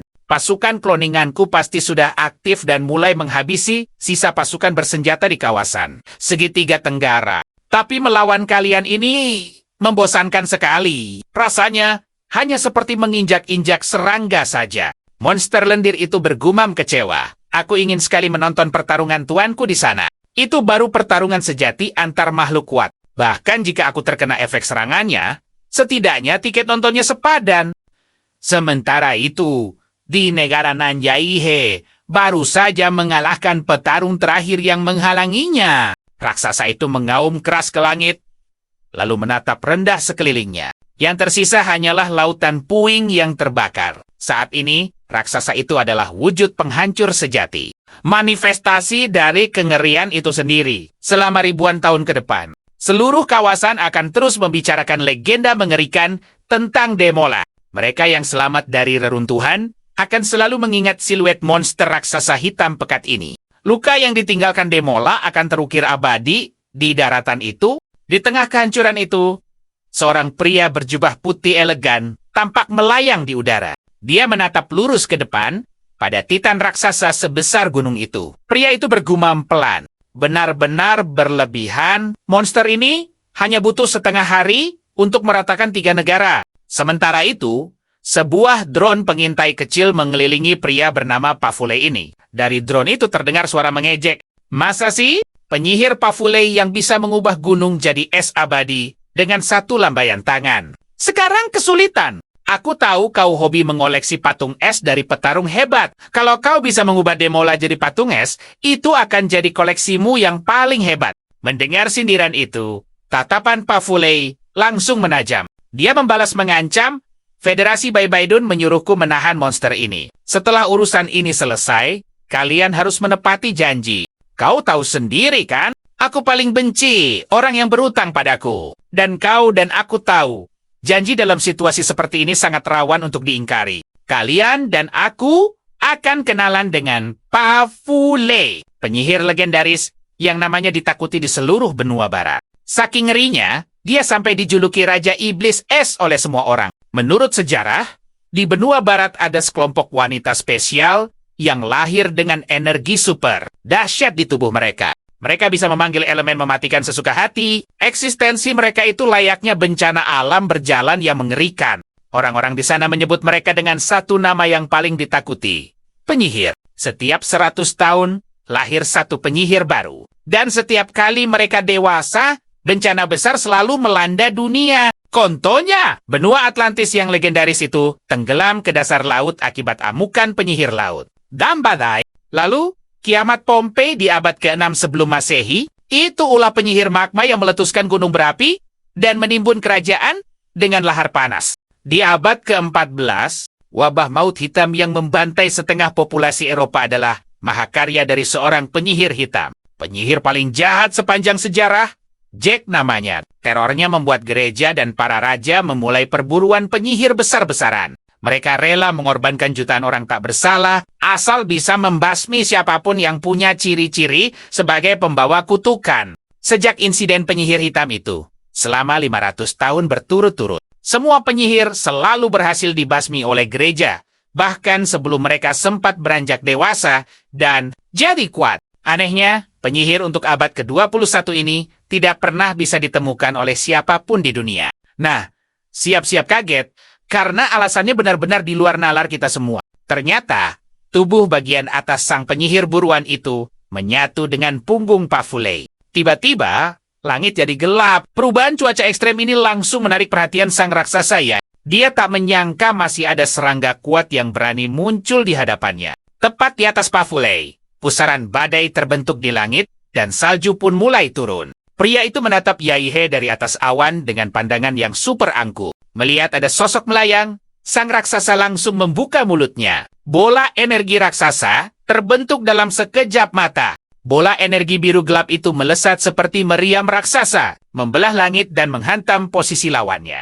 Melihat proyektil maut sekuat bom nuklir itu terbang lurus ke arahnya, Pafule hanya menyipitkan mata dan tersenyum dengan santai dan mengejek. Dasar binatang kasar. Dia lalu menggumamkan mantra sihir rumit dan berteriak lantang. Sihir super! Cermin es penangkal dewa! Seketika, elemen beku mengembun cepat di hadapannya. Jutaan kristal menyatu, membentuk cermin es raksasa yang membentang selebar ratusan meter. Di permukaannya, terpantul jelas bayangan bola energi yang sedang melesat kencang itu. Tiba-tiba, dari dalam cermin muncul proyektil energi balasan, bentuk dan kekuatannya sama persis. Serangan replika itu langsung menghantam serangan asli milik Yaihe, tepat di udara. Ledakan cahaya dan panas dahsyat terjadi. Rasanya seolah ada matahari yang jatuh ke bumi. Tapi, gelombang kejut dari ledakan mengerikan itu sepenuhnya berhasil ditahan oleh cermin es sang penyihir. Saat asap tebal tersapu angin, Yaihe melihat lawannya melayang tanpa lecet sedikit pun. Sang raksasa menyipitkan mata, membatin heran. Wajahnya bukan orang timur, jangan-jangan dia penyihir dari barat. Akhirnya, muncul juga lawan yang sepadan. Ayo kita lihat seberapa hebat kekuatan tempur level atas dari dunia lain. Yaihe menatap Pafule lekat, lalu melontarkan tantangan dengan nada yang meremehkan. Pasti jurusmu bukan cuma meniru kan? Tunjukkan sihir lain yang kau punya. Mendengar tantangan itu, tubuh Yaihe langsung melepaskan gelombang energi biru dahsyat yang menyapu seluruh area. Menghadapi gelombang maut itu, wajah Pafule justru terlihat sangat sombong dan tenang. Dasar monster bodoh. Detik berikutnya, tubuh Pafule menjadi kabut es dan hancur tersapu gelombang energi itu. Tapi, insting tajam Yaihe sadar kalau ini semua hanyalah sebuah trik murahan. Dia membatin curiga. Hilang? Apa itu cuma kloningan? Ternyata musuhnya sudah terbang jauh ke atas. Dari atas awan, sang penyihir memadatkan ratusan bongkahan es seukuran truk, lalu melemparkannya bagai hujan meteor. Melihat serangan fisik itu, Yaihe hanya menatap dingin dan menyindir dengan pedas. Kita awali dengan kekecewaan ya. Udah repot-repot teleport, serangannya cuman hujan es ecek-ecek begini. Penyihir es amatiran kayak kamu ini, bahkan nggak ada apa-apanya dibanding penyihir es di Chuzo. Tanpa basa-basi, Si raksasa langsung membuka mulutnya lebar-lebar, menembakkan pilar energi panas dahsyat ke arah penyihir itu sebagai peringatan terakhir. Dia berteriak, "Keluarkan kekuatan aslimu!" Tapi si Pafule malah ogah-ogahan meladeni pertarungan. Pria itu cuma terus-menerus pakai klon es buat menghindar. Melihat tingkah aneh ini, Yaihe sadar ada yang gak beres. Monster itu bergumam curiga, kenapa dia cuma kabur terus-terusan ya? Padahal, medan magnet kehidupanku merasakan energinya bukan level sembarangan. Lalu kenapa dia menghindariku terus? Jangan-jangan dia sedang memancingku ke suatu tempat. Melihat si penyihir terbang berputar-putar memprovokasi seperti lalat. Pemuda di dalam monster itu akhirnya berniat mencari tahu apa maunya. Dia pun memutuskan untuk mengikuti permainannya sejenak. Tapi setelah beberapa saat mengikutinya, Yaihe malah tertawa kecil. Benar-benar nggak ada kejutan sama sekali. Kau serius mau memancingku ke arah kekaisaran? Coba tebak, kenapa aku menghancurkan negara-negara barusan? Sementara itu, Pafule terus sibuk menghindar dan menangkis bola energi yang ditembakkan Demol. Nah, disinilah ceritanya jadi aneh. Pafule sadar gerakan si raksasa hitam makin melambat sampai akhirnya kaku total. Tidak lama kemudian, Pafule melihat monster itu tiba-tiba memejamkan matanya. Bahkan suhu panas di tubuhnya mulai mendingin drastis. Seluruh tubuh Titan itu mendadak diam membisu, kokoh bagaikan gunung. Pafule langsung bingung dan bertanya dalam hati, kenapa Demola tidak bergerak lagi? Apa energinya sudah habis dan dia masuk mode tidur? Tapi karena sifatnya sangat hati-hati, penyihir itu mencoba mengetes situasi dengan menciptakan beberapa tombak es raksasa lalu, melemparkannya bertubi-tubi. Namun Demola tetap berdiri tegak di tempatnya, sama sekali tidak bergeming, walau dihantam sihir es itu. Pafule melempar lebih banyak serangan sambil berteriak, "Dasar monster liar. Jangan berani. Berani kau berakting di depanku. Satu tombak es memang tak cukup, tapi kita lihat berapa banyak yang bisa kau tahan." Setelah berkali-kali mencoba, Pafule akhirnya yakin 100% monster itu kehabisan energi dan masuk mode siaga. Dengan wajah penuh kesombongan, dia melayang mendekat. Kukira monster sepertimu punya kehebatan apa? Ternyata monster selamanya akan tetap menjadi monster liar. Penyihir es itu kemudian memadatkan bola beku di tangannya. Siap menampar wajah si monster sebagai penghinaan total. Dengan senyum sombong dia bilang, "Sekarang, kubekukan kau." Ya kan?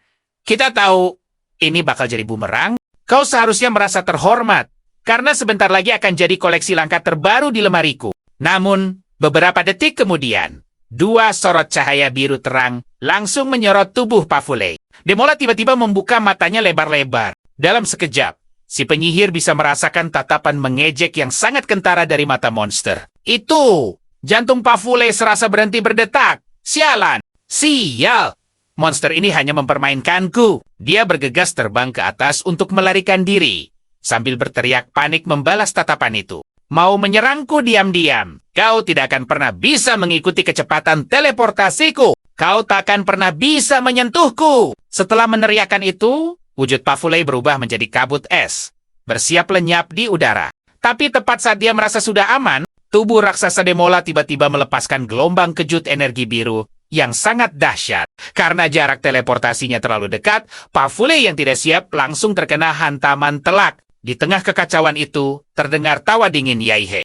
"Dari tadi aku hanya menemanimu berakting. Kau pikir aku tak bisa menangkapmu? Medan magnet kehidupanku bisa melacak posisimu secara langsung. Bahkan jika kau teleportasi ke luar angkasa, aku tetap akan menemukanmu."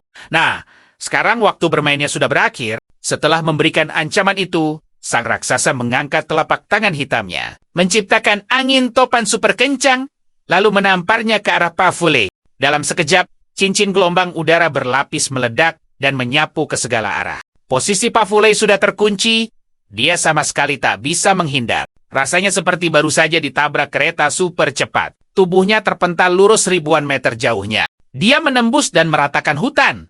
Susah payah memakai es sebagai rem darurat. Dan kalian lihat sendiri, itulah akibatnya kalau meremehkan monster yang sedang tidur. Model? Oke, kita mulai dari sini. Rambut pirangnya yang tadinya rapi, sekarang benar-benar berantakan. Sekujur tubuhnya penuh tanah dan daun, bikin dia kelihatan kacau balau, Mirip banget gelandangan. Nafsu membunuh yang belum pernah ia rasakan, kini meledak sampai ke puncak kepalanya. Pavle buru-buru berbalik. Dan saat itu juga, sosok bayangan bertopeng iblis muncul. Melontarkan kalimat yang super santai. Di tubuh bagian bawahmu itu ada seorang wanita, kan? Terus, gimana caranya? Memangnya ada cewek normal yang mau sama kamu? Kamu itu jelek dan berantakan. Pauli langsung syok berat mendengar hinaan itu. Pikirannya kacau. Kok dia bisa tahu tentang kakak perempuanku? Tapi sedetik kemudian, dia merasa luka terbesarnya seolah baru saja ditusuk. Wajahnya yang elegan langsung berubah jadi buas. Pria itu menggeram marah. Kamu cari gara-gara ya? Si topeng iblis cuma tertawa mengejek. Tebak aku kesini mau ngapain? Jelas! Buat habisin kamu dong. Soalnya, pakai wujud Demola cuma buat ngelawan lalat, itu repot. Makanya aku turun tangan sendiri pakai wujud manusia, buat basmi monster kembar siam sepertimu. Dan di sini pertarungan sesungguhnya dimulai. Lihat baik-baik, tanah di bawah mereka langsung bergetar hebat. Batang-batang kayu hitam berduri tajam menyapu liar, persis seperti ombak lautan yang ganas. Tekstur kayunya sekeras baja. Durinya berputar kayak mesin penggiling daging. Apapun yang menghalangi jalan ombak kayu itu langsung hancur berkeping. Melihat serangan skala besar ini, Pavle mengertakkan gigi. Wajahnya tegang. Ini sihir hitam. Kayu ini sama sekali tidak punya aura kehidupan. Rasanya malah sangat haus pertarungan dan agresif. Benar-benar sihir hitam yang jahat. Sebagai sang raja iblis di dunia sihir, gengsi Pavle terlalu tinggi untuk menghindar dari serangan langsung seperti ini. Dia justru memutuskan untuk menghancurkannya lewat adu kekuatan secara langsung. Pria itu merentangkan tangan dan berteriak keras. Sihir tingkat super. Gunung es kabut waktu. Seketika, badai angin sedingin kutub utara menyapu arena pertarungan. Puncak-puncak gunung es muncul dari tanah, bertabrakan hebat melawan ombak kayu hitam yang mematikan. Pavle tidak butuh artefak sihir, apapun sebagai perantara. Tubuhnya yang berdarah penyihir murni adalah wadah sihir yang paling sempurna. Pasokan energinya tak terbatas. Begitu besar, sampai dia yakin bisa menghancurkan teknik apapun. Kalian bisa bayangin kan, tabrakan dahsyat antara es dan kayu ini membuat daratan ribuan meter bergetar hebat seperti gempa bumi. Gunung-gunung di sekitarnya hancur lebur, runtuh akibat benturan kekuatan itu. Tanah terkoyak, menciptakan jurang dan retakan di mana-mana. Bahkan, sungai besar di dekat sana langsung kering total, menguap karena gelombang kejut pertarungan mereka. Hawa dingin Pavle sebenarnya cukup kuat untuk membekukan baja padat. Lalu, bongkahan es tajam akan menghancurkannya jadi debu. Bahkan, jika melawan arus logam sekalipun, sihir es miliknya pasti bisa menang. Tapi anehnya, kayu hitam ajaib ciptaan Yaihe justru punya daya tahan luar biasa di tengah badai es itu. Kulit kayu luarnya memang sempat membeku, tapi langsung rontok dengan cepat. Dari baliknya muncul lapisan kulit baru yang berkilau sekuat logam. Kulit kayu yang baru ini bukan cuman lebih kuat, tapi juga beradaptasi sempurna dengan suhu super dingin. Tanpa efek beku yang melemahkan, gunung es Pavle hanya bisa pasrah ditusuk hingga berlubang oleh ombak kayu hitam itu. Pada akhirnya, pertahanan es raksasanya runtuh satu persatu. Hancur lebur di bawah gempuran ombak kayu hitam yang ganas. Tanpa ampun, Pavle yang sombong itu jelas tidak bisa menerima kenyataan ini. Harga dirinya hancur. Dalam hati, dia mengumpat dengan marah. Sialan, bisa-bisanya aku kalah dalam adu kekuatan sihir. Dia mempermainkanku. Dia bahkan berani menghina aku. Dia bilang, aku monster kembar siam dan menertawakanku. Ini tidak bisa dimaafkan. Sebenarnya, ejekan Yaihe itu memang telak mengenai sasaran. Lahir dengan kondisi fisik yang tidak normal, Pavle sudah sering menelan hinaan sejak kecil. Pengalaman pahit itu membuatnya tumbuh jadi sosok rendah diri yang membenci tubuhnya sendiri. Dan dari sinilah kita jadi paham, kekuatan sihirnya yang luar biasa justru datang dari sosok kakak perempuan yang menempel di punggung jam. Sejak saat itu, percayalah, rasa rendah dirinya yang akut langsung berganti jadi kesombongan. Tingkat dewa yang tak tertolong lagi. Selama ini, Pavle selalu meyakinkan dirinya dengan pikiran fanatik. Tubuh jelek ini adalah syarat mutlak untuk mendapat kekuatan dewa. Ini adalah ujian penderitaan. Setelah melewati ujian ini, aku pantas mendapat kekuatan tertinggi dan tatapan hormat dari manusia biasa. Tapi kini, pria bertopeng di depannya bukan hanya mengejek fisiknya, tapi juga berhasil menekannya telak dari segi kekuatan. Bagi Pafule, yang hatinya penuh rasa minder, sekaligus arogan, ini adalah penghinaan paling brutal yang pernah ia terima. Akhirnya, mental sang penyihir pun hancur lebur. Dia tak bisa lagi menahan diri dan menjerit histeris. Hanya dengan menghabisi nyawamu, aku bisa membersihkan rasa malu ini. Tanpa basa-basi, Pafule langsung memanggil badai es raksasa yang membentang dari langit hingga membela bumi. Awan hitam pekat menekan daratan, dan disinilah kita akan melihat kekuatan yang sesungguhnya. Badai ganas berputar seolah menyatakan murka Tuhan. Pemandangan di depan Yaihe kini persis seperti gambaran hari kiamat. Tapi pemuda itu hanya merapikan sedikit topeng iblis di wajahnya. Sama sekali tidak gentar sedikit pun diterpa angin sedingin es itu. Dia lalu menepuk kedua tangannya, membentuk segel jurus sekejap mata, dan berseru mantap. Chueshou, jurus pohon gajah giok, pohon pangu, dan naga bambu. Detik itu juga, daratan bergetar hebat. Sebuah patung dewa kayu hitam raksasa tiba-tiba menjulang tinggi menembus tanah. Patung itu punya taring mencuat, wajah yang sangat bengis, serta duri-duri tajam di sekujur tubuhnya. Wujudnya benar-benar mirip iblis dari dasar neraka. Tak lama kemudian, seekor naga hitam sepanjang 100 meter ikut keluar dari perut bumi. Tubuh naga itu diselimuti sisik spiritual pekat yang memancarkan hawa beku yang mencekam. Makhluk buas itu melayang, meliliti patung kayu raksasa tersebut. Dengan gaya super santai, Yaihe berdiri di atas kepala patung, bertatapan langsung dengan Pafule di pusat badai.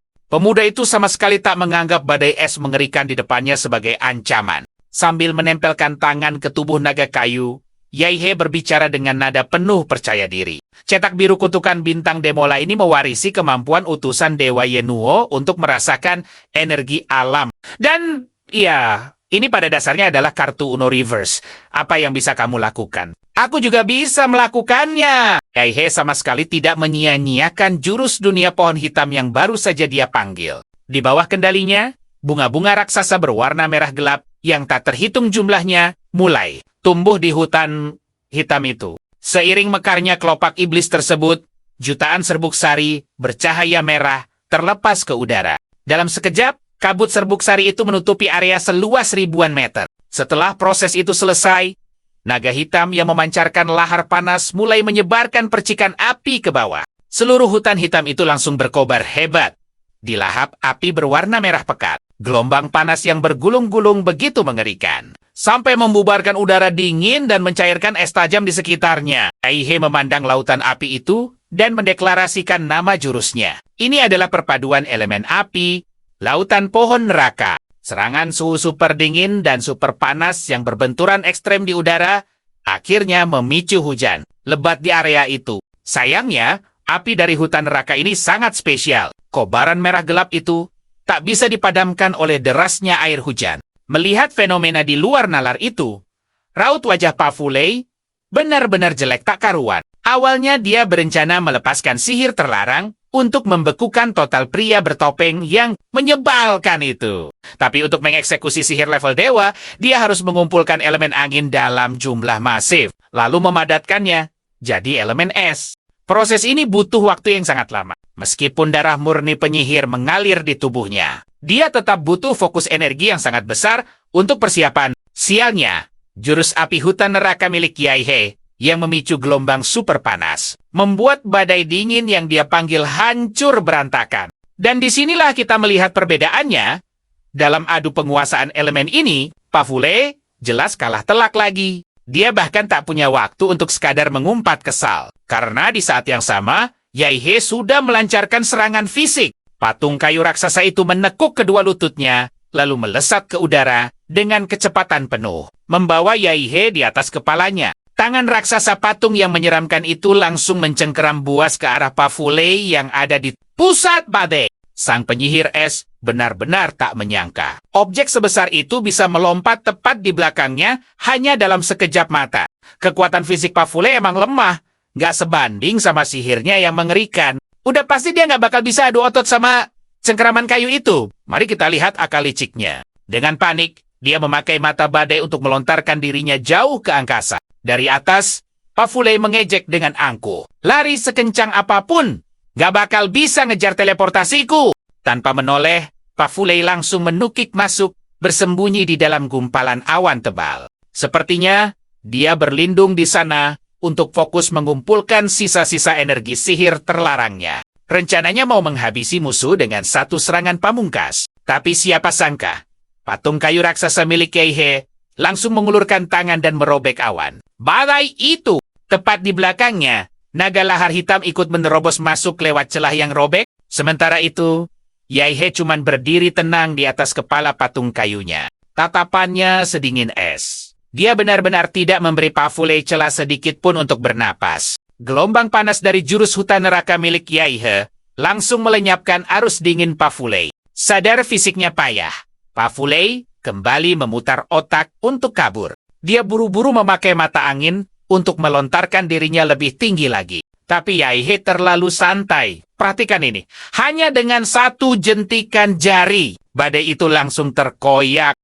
Sebuah celah tercipta dan naga api raksasa langsung menerobos masuk dengan auman ganas. Panik melihat api mendekat, Pafulei terpaksa memanggil 3 naga es sebagai tameng. Sial baginya, es buatannya terlalu rapuh. Setiap 3 detik satu naga es hancur lebur ditabrak naga api. Tapi waktu sesingkat itu rupanya cukup bagi Pafulei untuk kabur. 3 naga es itu cuma umpan. Sambil terus menjauh, dia terus menggerutu mencari-cari alasan. Dia merasa kekalahannya ini murni karena kurang persiapan saja. Coba saja dia bawa koleksi artefak saktinya. Pria itu pasti sudah tamat. Sambil kabur Pafulei berteriak penuh dendam. Bagus, aku kalah kali ini cuma karena kurang siap. Tunggu saja sampai aku kembali. Pasti akan kubunuh kau. Akhirnya dia menatap mangsanya yang kabur menembus awan. Senyum sinis terukir di balik topengnya. Cahaya petir mulai berkumpul liar di tangannya. Lalu dia melempar sebuah tombak petir ke langit. Dengan lingkap Pafulei berhasil menghindarinya. Dia malah kegirangan dan mengejek. Dasar bodoh, bidikanmu payah sekali. Tunggu aku kembali dengan persiapan penuh. Aku pasti akan menghabisimu. Baru saja selesai pamer, bulu kuduk Pafulei mendadak merinding hebat. Kilatan petir raksasa tiba-tiba menyambar buas dari balik awan hitam pekat yang mengepungnya. Suara Yaihe terdengar mengancam dari bawah. Hawa panas hutan neraka ditambah badai yang kamu bawa. Kombinasi sempurna untukku merapal sihir. Langit bergejolak ganas. Ribuan kilat petir memadat. Perlahan membentuk sosok monster yang luar biasa mengerikan. Posisi Paul sekarang benar-benar terkunci. Dia terjebak di hadapan monster petir itu tanpa celah kabur. Sekencang apapun dia terbang, mustahil mengalahkan kecepatan kilat. Monster itu menerobos awan dan membuka rahangnya. Paulei hanya bisa memekik histeris sebelum tubuhnya ditelan bulat-bulat oleh badai petir. Monster itu menggigitnya kuat-kuat, lalu menukik tajam menghantam daratan bagai meteor jatuh. Ledakan cahaya petir yang menyilaukan langsung meratakan segalanya di sekitar menjadi debu. Yaihe mendarat dan menatap daratan yang kini hangus menghitam. Jangankan penyihir lemah, Grandmaster sekalipun pasti musnah kena serangan barusan. Tapi langkahnya terhenti. Di tengah tanah hangus itu, berdiri kokoh sebuah peti mati dari es murni. Di dalamnya, tubuh Pafulei hangus jadi arang. Namun, kalian dan aku sama-sama lihat. Penyihir wanita di punggungnya perlahan membuka mata. Yaihe menyipitkan mata, mengamati fenomena aneh di depannya dengan sangat saksama. Sepertinya Ratu Iblis Es yang sesungguhnya baru saja terbangun. Sementara itu, kepanikan melanda markas Federasi Bai. Direktur Adler menatap tegang peta cuaca global yang kacau balau. Dengan wajah merah padam, Direktur Adler menggelegar ke arah para stafnya. Coba jelaskan lagi, penyihir andalan kita itu bukannya melawan Daxia, malah sibuk duel sama pria bertopeng misterius. Salah satu bawahannya menjawab cepat dengan suara gemetar. Betul, Direktur. Fulei sudah mengamuk total. Dia sedang melepaskan sihir skala dewa yang bisa menghancurkan iklim di Dua Benua. Kami sama sekali tidak bisa mengontaknya. Adler menggebrak meja dengan keras, penuh amarah. Penyihir sialan itu, pangkalan militer kita di negara Bangzi sudah hampir rata dengan tanah oleh Dimola. Dan dia malah asyik bertarung dengan orang gak jelas. Apa satelit bisa menampilkan visual pertarungan mereka? Sayangnya, Langit di negara selatan tertutup awan super tebal, membuat satelit kita buta total. Adler makin pusing. Ditambah lagi, kecerdasan buatan Hawa terus mengoceh soal kehancuran di negara Bangzi. Tiba-tiba, kilatan petir raksasa menyambar di layar monitor area segitiga tenggara. Staf teknisi langsung berteriak jauh lebih panik. Direktur, badai raksasa yang tadi terkumpul, tiba-tiba lenyap. Adler memijat keningnya, lalu memberikan instruksi dengan cepat. Apa penyihir sombong itu sudah selesai main-main? Bagus, cepat suruh dia pancing di Mola ke Xiaoho. Sialan. Coba saja ahli tingkat spesial kita tidak sedang jalan-jalan. Aku tidak akan sudi meminta tolong pada penyihir gila itu. Saat satelit akhirnya menembus awan dan memperbesar visualnya. Sebuah kawah gosong raksasa terpampang di layar. Rahang Adler nyaris copot melihat pemandangan yang begitu dahsyat. Bawahannya melapor dengan suara serak, terbata-bata dan penuh keraguan. Direktur, sepertinya tebakan Anda salah total. Percaya atau tidak? Yang dihajar habis-habisan barusan, justru si penyihir Pafulei kembali ke arena pertarungan. Di hadapan Jay, kini berdiri seorang legenda hidup. Penyihir wanita yang konon sanggup membekukan seluruh planet. Sejak awal, Yaihe memang sudah mengincarnya sebagai santapan kekuatannya. Dan sekarang, sang penyihir es yang asli akhirnya bangkit setelah tubuh inangnya hancur total. Insting bertahan hidup Yaihe berteriak kencang, melihat ancaman absolut tepat di depan matanya. Tanpa pikir panjang, dia memberi perintah mutlak pada manusia kayu raksasanya. Pangu, hancurkan dia sekarang juga! Makhluk raksasa itu mengaum buas, menggetarkan seluruh langit. Dari mulutnya Pangu menyemburkan sebuah meteor raksasa yang melesat ganas menghantam peti es itu. Tepat sebelum ledakan, penutup peti itu terbuka perlahan oleh sebuah tangan kurus pucat. Satu jarinya terulur, dengan santai menyentuh ujung meteor yang siap meledak. Dan keajaiban gila pun terjadi.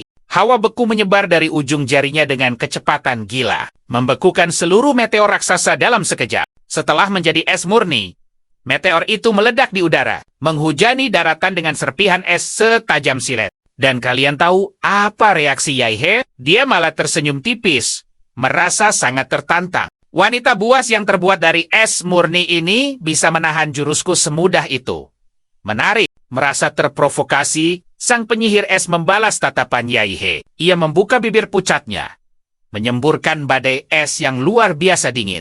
Hamparan es langsung merambat ganas dari kaki Pangu, membekukan raksasa kayu itu seluruhnya. Yaihe langsung melompat mundur, berusaha keras menghindari area beku itu. Dia takjub dengan kekuatan gila ini. Hawa dinginnya jauh lebih mengerikan dari si penyihir pria tadi. Sepertinya aku salah besar menganggap pria di Chuzo itu lebih kuat darimu. Dalam sekejap, tubuh Pangu kebanggaan Yaihe mulai retak. Gempuran sihir es murni tanpa henti dari sang penyihir akhirnya melenyapkan raksasa kayu itu menjadi debu beku. Di markas Federasi Beidun, mata Direktur Adler terbelalak tegang melihat kemunculan penyihir es di layar. Kepanikannya meledak seketika itu juga. Apa? Penyihir pria itu kalah? Kalau begitu, wanita di punggungnya, gawat, ini bencana besar. Penyihir badai dan arus dingin abad ke-21 telah bangkit sepenuhnya. Dan percayalah, ini baru awal dari masalah. Petinggi federasi itu tahu betul tubuh pria bernama Pafulei selama ini justru menyegel kekuatan asli sang penyihir. Pafulei tidak akan pernah bisa mengeluarkan kekuatan elemennya 100%. Pemilik asli kekuatan itu adalah kakaknya. Dialah sang penyihir wanita yang sesungguhnya. Adler bergumam ngeri melihat data di layar. Hanya dengan sisa kekuatannya saja, makhluk itu bisa menciptakan arus dingin gila yang merusak cuaca di seluruh wilayah. Kalau penyihir wanita sejati ini beraksi, planet ini bisa langsung masuk zaman es mini. Kita harus melenyapkannya sekarang juga, selagi dia masih lemah. Percayalah, ini satu-satunya kesempatan mereka. Karena putus asa, dia mengambil keputusan paling gila. Sepertinya hanya ada satu cara. Aktifkan senjata pamungkas luar angkasa dari Perang Dingin melawan negara salju dulu. Tapi sebelum perintah itu dijalankan, seorang teknisi menyela dengan laporan yang heboh. Direktur pria bertopeng itu mulai menyerang. Dia berhasil menekan si penyihir wanita. Kembali ke medan laga. Yaihe jelas-jelas meremehkan penyihir es di hadapannya. Di matanya, wanita berambut pucat itu hanya terlihat bingung dan linglung. Otaknya seperti tidak berkembang. Dan dia hampir tidak pernah belajar bahasa manusia, membuat kecerdasannya sangat rendah. Praktis, wanita itu murni bergerak dengan insting liarnya. Dan insting penyihir adalah menciptakan bencana tanpa mantra. Tanpa aba-aba, dia mengayunkan tangannya ke depan. Gunung es raksasa tiba-tiba muncul, meluncur ganas untuk menghancurkan Yaihe. Pria bertopeng itu merespon santai dengan elemen tanah miliknya, tubuhnya melebur ke tanah, dan menghilang tanpa jejak. Wanita itu menatap kosong. Wajahnya bingung seperti anak kecil. Tiba-tiba, tanah di bawahnya retak, sepasang tangan raksasa menerobos dari dalam bumi. Dari pertarungan singkat ini, Yaihe langsung paham satu hal. Dan ini, teman-teman, mengubah segalanya. Pola serangannya 100% hanya berdasarkan insting. Menyusul serangan itu, puluhan tentakel keluar dari punggung Yaihe, melilit erat si penyihir es. Tapi di luar dugaan, wujudnya meledak menjadi jutaan serpihan es beku. Partikel es itu lolos dari cengkeraman, terbang menjauh, lalu menyatu kembali di tempat yang aman. Yaihe mengibaskan tangannya yang sempat beku, memulihkan sel-selnya dalam sekejap mata. Senyum sinisnya terkembang di balik topeng, bisa mengubah tubuh jadi elemen murni. Berarti prinsipnya mirip manipulasi energi. Kalau begitu, aku bisa menelanmu hidup-hidup. Sekadar info, kekuatan Yaihe saat ini, baik dari Dewa Yenuo maupun kutukan Bintang Mola, punya sifat dasar menyerap energi.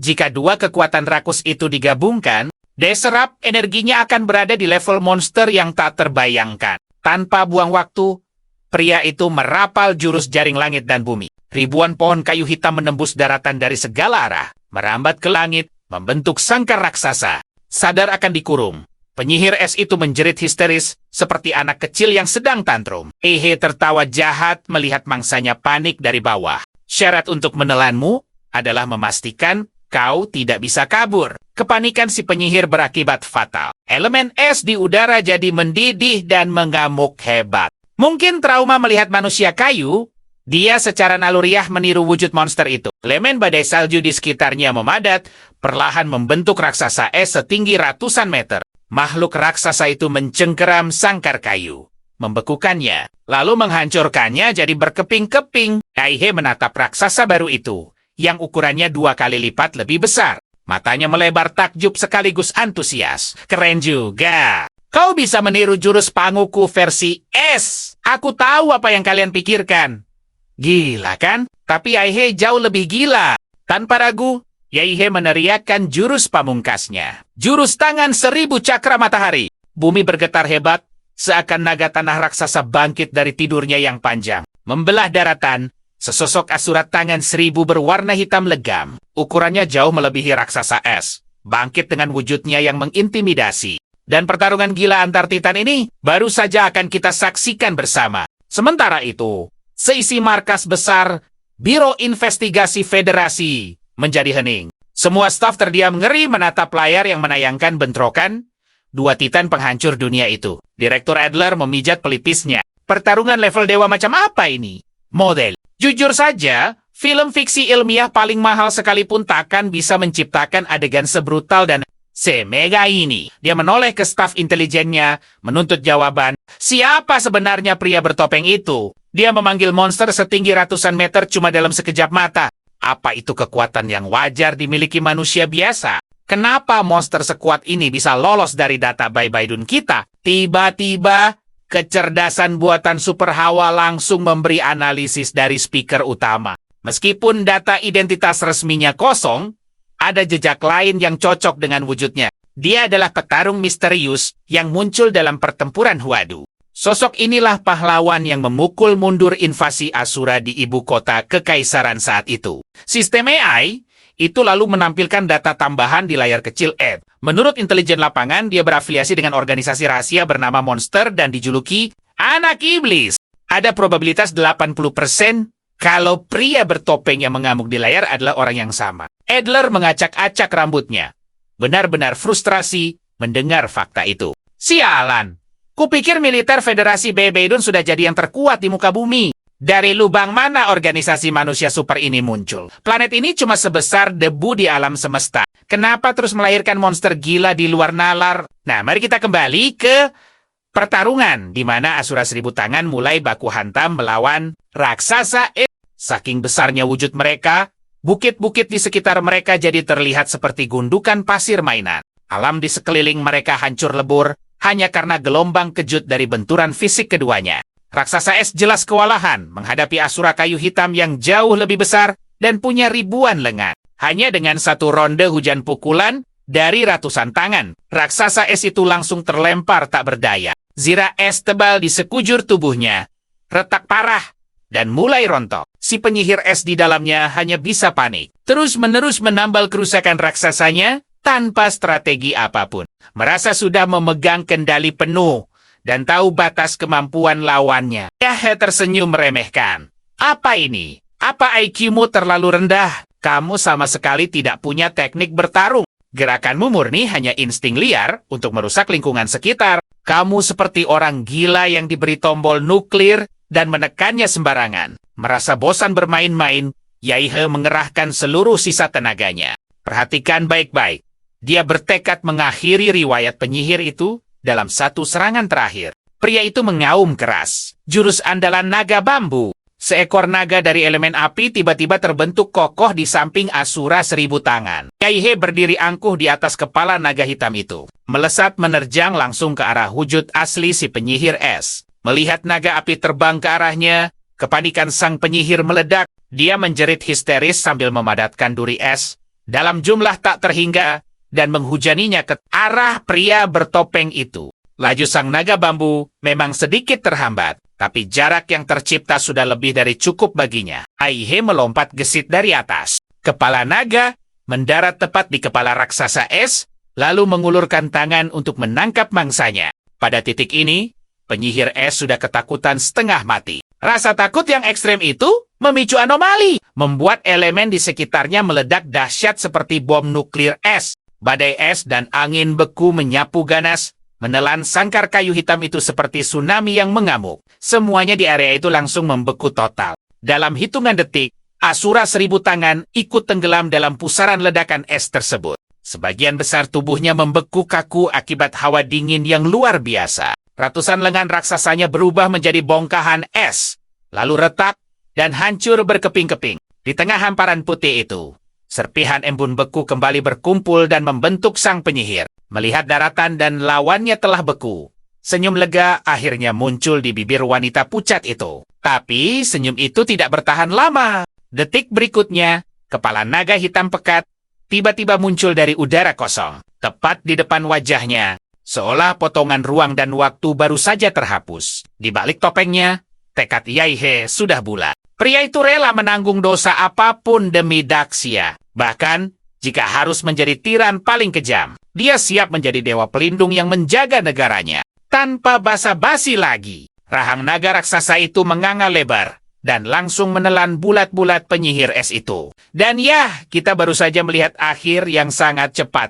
Di udara, Yaihe melangkah mundur sambil menempelkan kedua telapak tangannya ke dahi naga tersebut.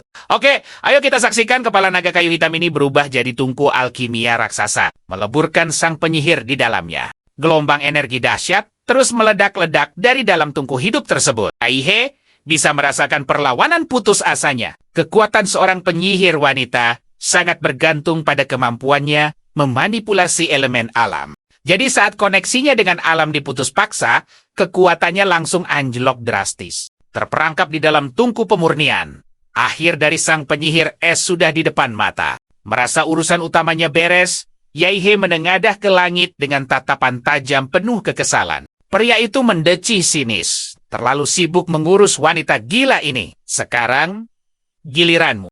Apa kau hanya berani mengintip lewat satelit? Dasar pengintai pengecut. Sekarang perhatikan baik-baik. Dengan satu jentikan jari, seberkas cahaya kosmik melesat menembus angkasa. Serangan presisi itu langsung melenyapkan satelit mata-mata Bai Baidun. Tanpa sisa, melihat ledakan kecil di angkasa, suasana hati Yaihe akhirnya membaik. Sambil mengawasi proses pemurnian, Yaihe mulai mengevaluasi kembali rencananya. Monster kutukan yang kulepaskan di Mola sepertinya juga sudah selesai membersihkan seluruh negara Bangzi. Wilayah Tenggara Daxia seharusnya sudah benar-benar aman sekarang. Waktunya para serigala serakah di luar sana sadar diri. Setelah itu, Yaihe merapal jurus elemen air untuk membalikkan awan. Gumpalan awan hitam super tebal langsung menutupi seluruh langit medan tempur, menyembunyikan negara yang kini sudah rata dengan tanah. Karena proses pemurnian kristal es masih butuh waktu. Dia memutuskan bersembunyi di balik kabut dan beristirahat. Sementara itu di markas besar pasukan naga Daxia, suasana tegang yang menyelimuti ruangan perlahan mulai mencair. Wang Jiting menghela napas lega setelah membaca laporan intelijen terbaru dari Ainua. Tubuhnya yang tadinya kaku, kini bisa bersandar santai di kursinya. Ambisi liar negara-negara boneka di Tenggara memang bukan rahasia lagi. Tapi Daxia tak akan goyah hanya karena gertakan para kroco. Masalah sebenarnya adalah dalang raksasa yang mendukung mereka dari belakang. Kalau Daxia nekat mengerahkan militer ke perbatasan selatan, negara besar di seberang samudra pasti akan memakai alasan klasik soal kebebasan untuk ikut campur. Belum lagi tetangga lama Daxia, si pulau kecil di timur yang liciknya seperti ular berbisa, pasti akan ikut menyerang dari belakang. Membayangkan skenario terburuk itu sempat membuat Wang Ziting merinding ngeri. Beruntung, monster di Mola tiba-tiba muncul menghancurkan rencana mereka. Meskipun dia tidak paham kenapa monster laut itu mengamuk, kemunculannya berhasil menyelesaikan satu krisis besar bagi Daxia. Dan yang paling epik, organisasi monster kembali menunjukkan taringnya. Sosok misterius bertopeng hantu batu itu rupanya berhasil mengalahkan penyihir es yang sangat kuat. Sambil memijat pelipisnya, Wang Ziting bergumam lelah. Dan ya, aku tahu apa yang kalian pikirkan. Zaman sekarang benar-benar gila. Orang-orang kuat tak dikenal terus bermunculan. Entah akan sekacau apa situasi dunia ini ke depannya. Kembali ke pusat kawah di negara selatan, rahang naga kayu itu perlahan terbuka.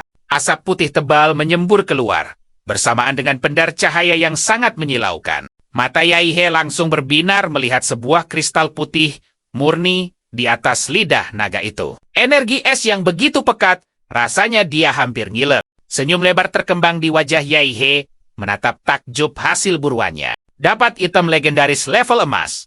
Penangkapan penyihir es ini sukses besar. Nah, saatnya pulang. Yai He melayang tinggi ke udara, menatap kondisi di bawahnya untuk terakhir kali. Kota metropolitan yang megah itu kini lenyap tanpa jejak. Tidak ada satupun makhluk hidup yang bernapas dalam radius ribuan mil. Tapi Yai He tidak merasakan penyesalan sedikit pun. Kalau dia tidak bertindak brutal di sini, pemandangan neraka inilah yang akan terjadi di tanah airnya sendiri.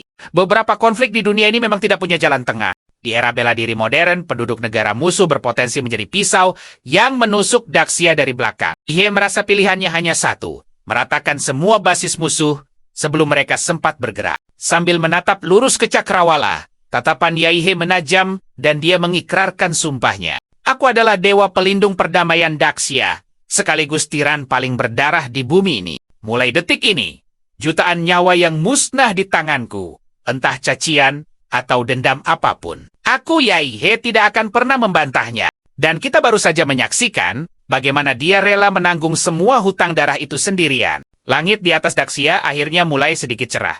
Tapi, jangan senang dulu. Ini baru permulaan cerita kita. Sekarang, tugasnya adalah membersihkan para pengkhianat yang bersembunyi di dalam negeri. Saat invasi mematikan di pertempuran Huadu, keluarga Jiu malah bertindak pengecut dan kabur demi menyelamatkan diri. Laporan Enua menyebutkan, pasukan naga Daxia rugi besar akibat ketidakhadiran mereka.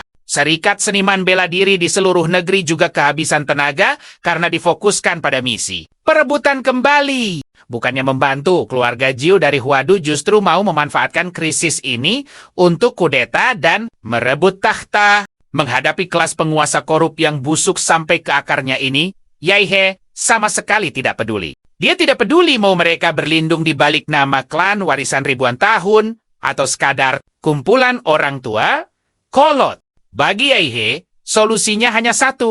Mereka semua sudah sepantasnya dikirim ke peristirahatan terakhir mereka. Nah, sementara para petinggi sibuk, perhatikan baik-baik apa yang terjadi di tingkat bawah. Para siswa yang baru saja pulang dari kejamnya medan perang kini perlahan beradaptasi dengan lingkungan kampus.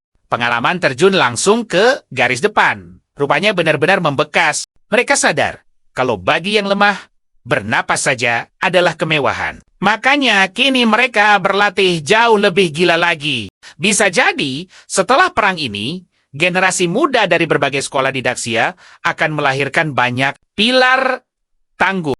Perang memang sangat kejam, tapi kengerian itulah yang sukses memicu ketangguhan dan potensi terbesar umat manusia. Sementara itu, di Universitas WA, sekelompok mahasiswa tahun kedua tampak asik ngobrol seru. Dan kalian tahu gosip panas apa yang lagi mereka bahas? Kalian tahu kan, ada pria bertopeng yang mengalahkan Asura di Huadu waktu itu. Nah, sekarang muncul lagi pria bertopeng yang baru di area segitiga tenggara. Mahasiswa di sebelahnya menoleh skeptis. Area segitiga tenggara, bukannya tempat itu sudah rata dengan tanah? Kudengar sebelum Dimola mendarat, mereka sempat mengumpulkan aliansi abal-abal di wilayah Laut Selatan Daxia. Ngakunya sih latihan militer. Padahal niat busuk mereka mau cari gara-gara itu sudah rahasia umum. Terus, nasib mereka sekarang gimana? Kayaknya sih sudah tamat riwayatnya semua. Mahasiswa pertama mengangguk semangat, makanya pendaratan Dimola itu murni karma. Serangan keadilan sejati. Kebetulan, aku mengikuti satu akun ler yang jago cari bocoran. Dia baru saja posting foto-foto rahasia di Twitter. Ada peta cuaca area segitiga tenggara, dan foto seorang pria bule yang di punggungnya menempel tubuh seorang wanita. Ternyata dia itu penyihir es legendaris dari benua barat. Arus dingin gila yang melanda seluruh benua timur belakangan ini, ternyata ulah dia loh. Temannya melotot penasaran. Wah, gila. Sekuat itu dia. Terus, kelanjutannya bagaimana? Pemuda pertama itu mengangkat bahu dan menjawab dengan santai. Terus, ya tamat. Melihat temannya kebingungan, mahasiswa itu buru-buru menyela dan menjelaskan alasannya. Jangan dipotong dulu. Kalau aku tidak menceritakan betapa kuatnya si penyihir ini, kalian tidak akan paham segila apa pria bertopeng baru yang melenyapkannya. Sambil bercerita, pemuda itu menyodorkan layar ponselnya ke teman-temannya. Di layar itu terpampang foto Asura tangan seribu berwarna hitam pekat yang wujud raksasanya seolah menutupi langit hanya dengan melihat gambarnya di ponsel saja. Mereka semua langsung merinding, merasakan aura mencekam dari monster raksasa itu. Ya sudah, begitu saja. Aku Benny, pamit undur diri. Sampai jumpa. Oh ya, kondisi masih zona merah. Kalau tiba-tiba channel ini kirim link aneh, jangan mau di-download ya. Dan percayalah, ini semua baru permulaan.